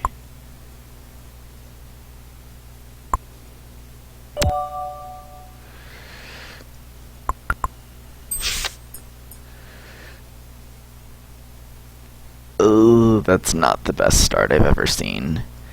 Only 2 time factories and none of the upped ones. Okay, and he's playing his Death Sync style. Oh, there's an upped one.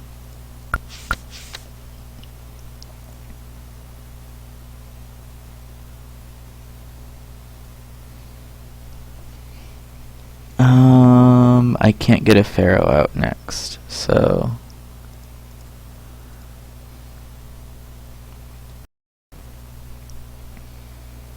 Can't get a Pharaoh out. This is some sort of aggressive stall, which is interesting.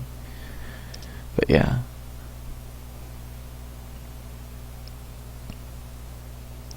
I could really use 1 more Quanta this turn. I really need 1 more Quanta on this turn.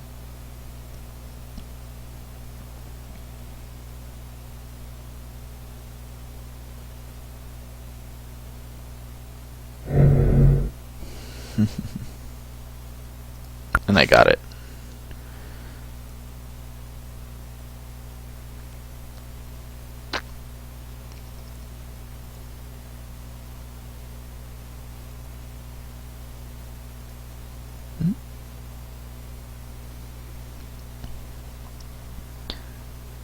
And he has super low quanta, and I have the ability to get out a Pharaoh with an SOR this turn, which is awesome.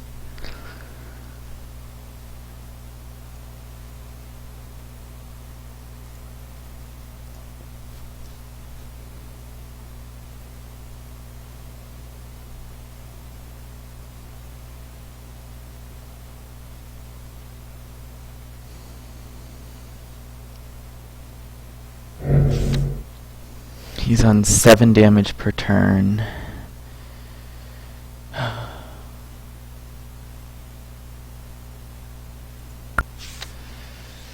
Yeah, I'm just gonna save it for the next Pharaoh.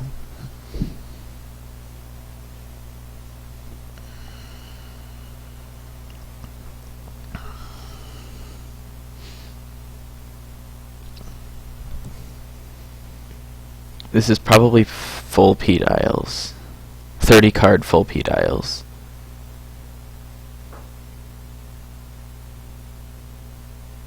Yeah. There's his Shard of Sacrifice, and there's my Sundial and Pharaoh.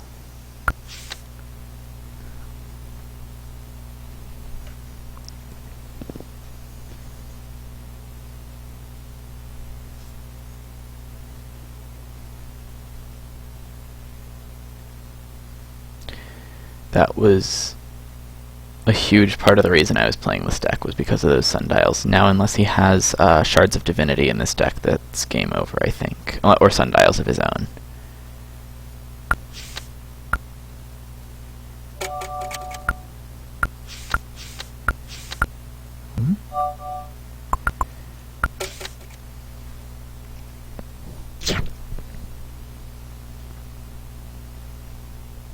And now he has to have an upgraded Shard of Divinity and a Shard of Sacrifice in hand, or a Dial of his own, to win this game.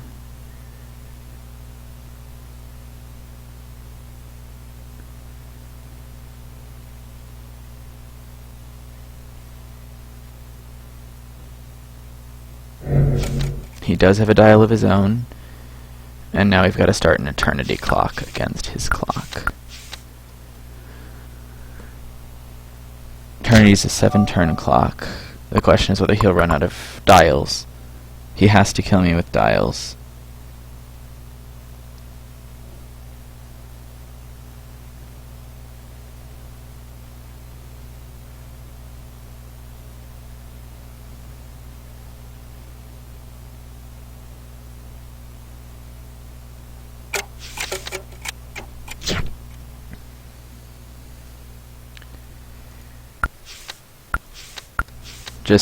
That's a safety precaution. He has to find enough dials to win this game. He's got about 4 more turns worth.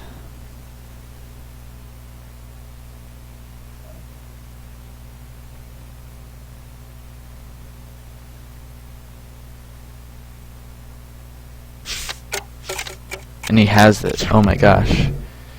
He has another dial.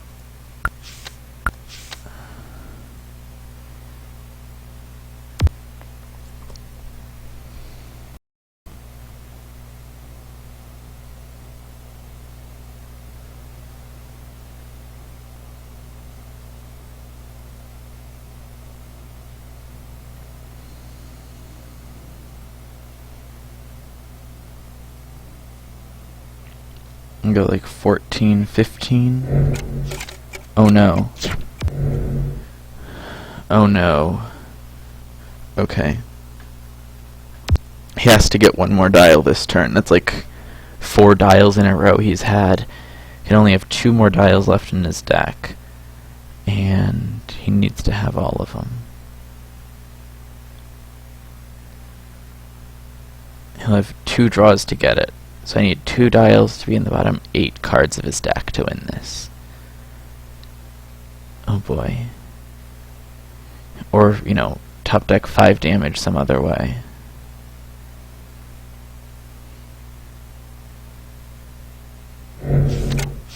Which he did. He had a Bone Dragon. Wow. Alright.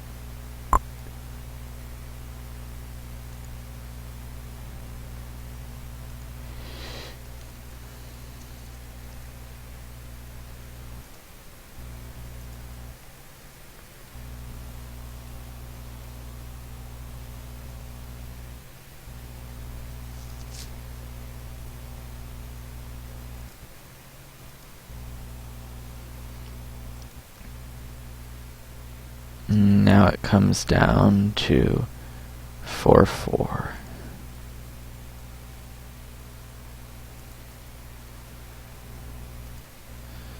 And this mono air is it. Whoop, after I upgrade a worm.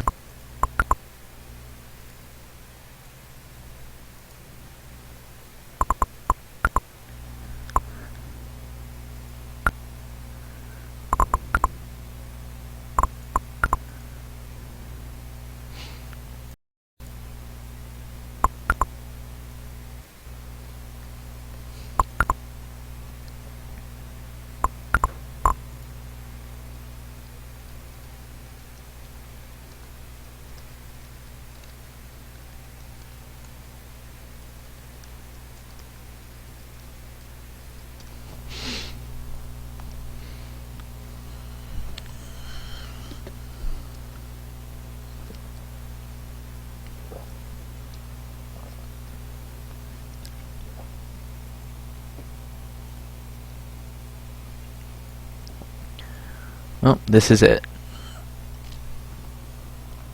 Gotta find a way to make this deck good.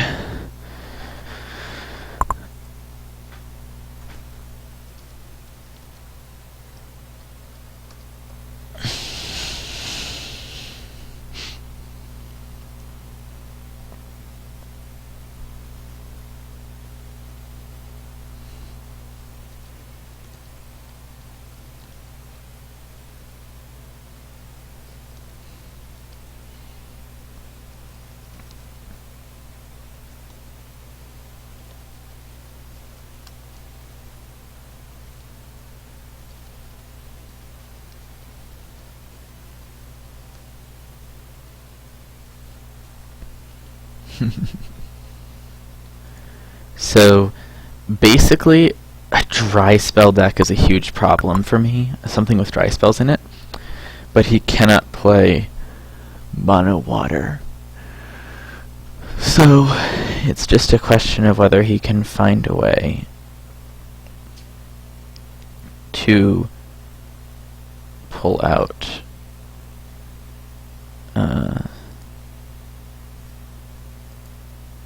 the question is whether this mono air can handle one of his decks. Probably water light.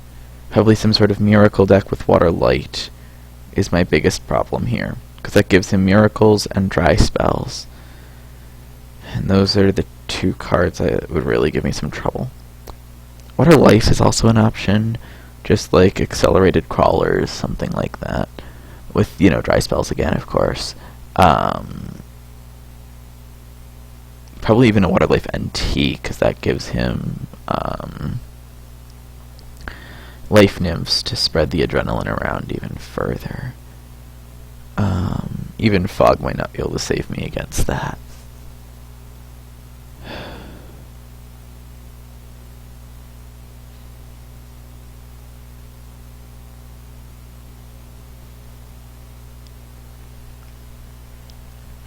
It appears that Deuce has left the chat right now, so I'm going to find out what's going on here. The match might be over for now, but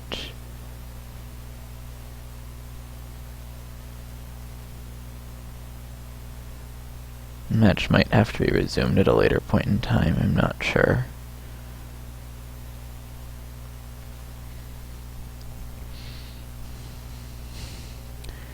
I feel like this deck that I have here is the most powerful deck remaining, but is a deck that is capable of being countered. So against a general field where prediction wouldn't be a possibility, I think that I would have a stronger deck than any of his remaining decks. But I also think that he knows exactly what my remaining deck is and can play a perfect counter, which is why I think that I could be in trouble with this one game left in the match.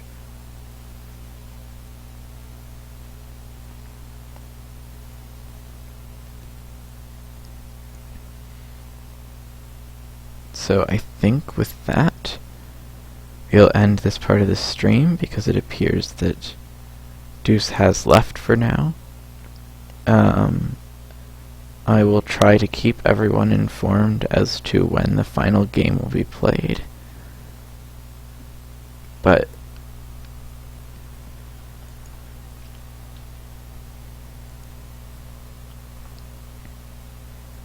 there have been some very exciting games today.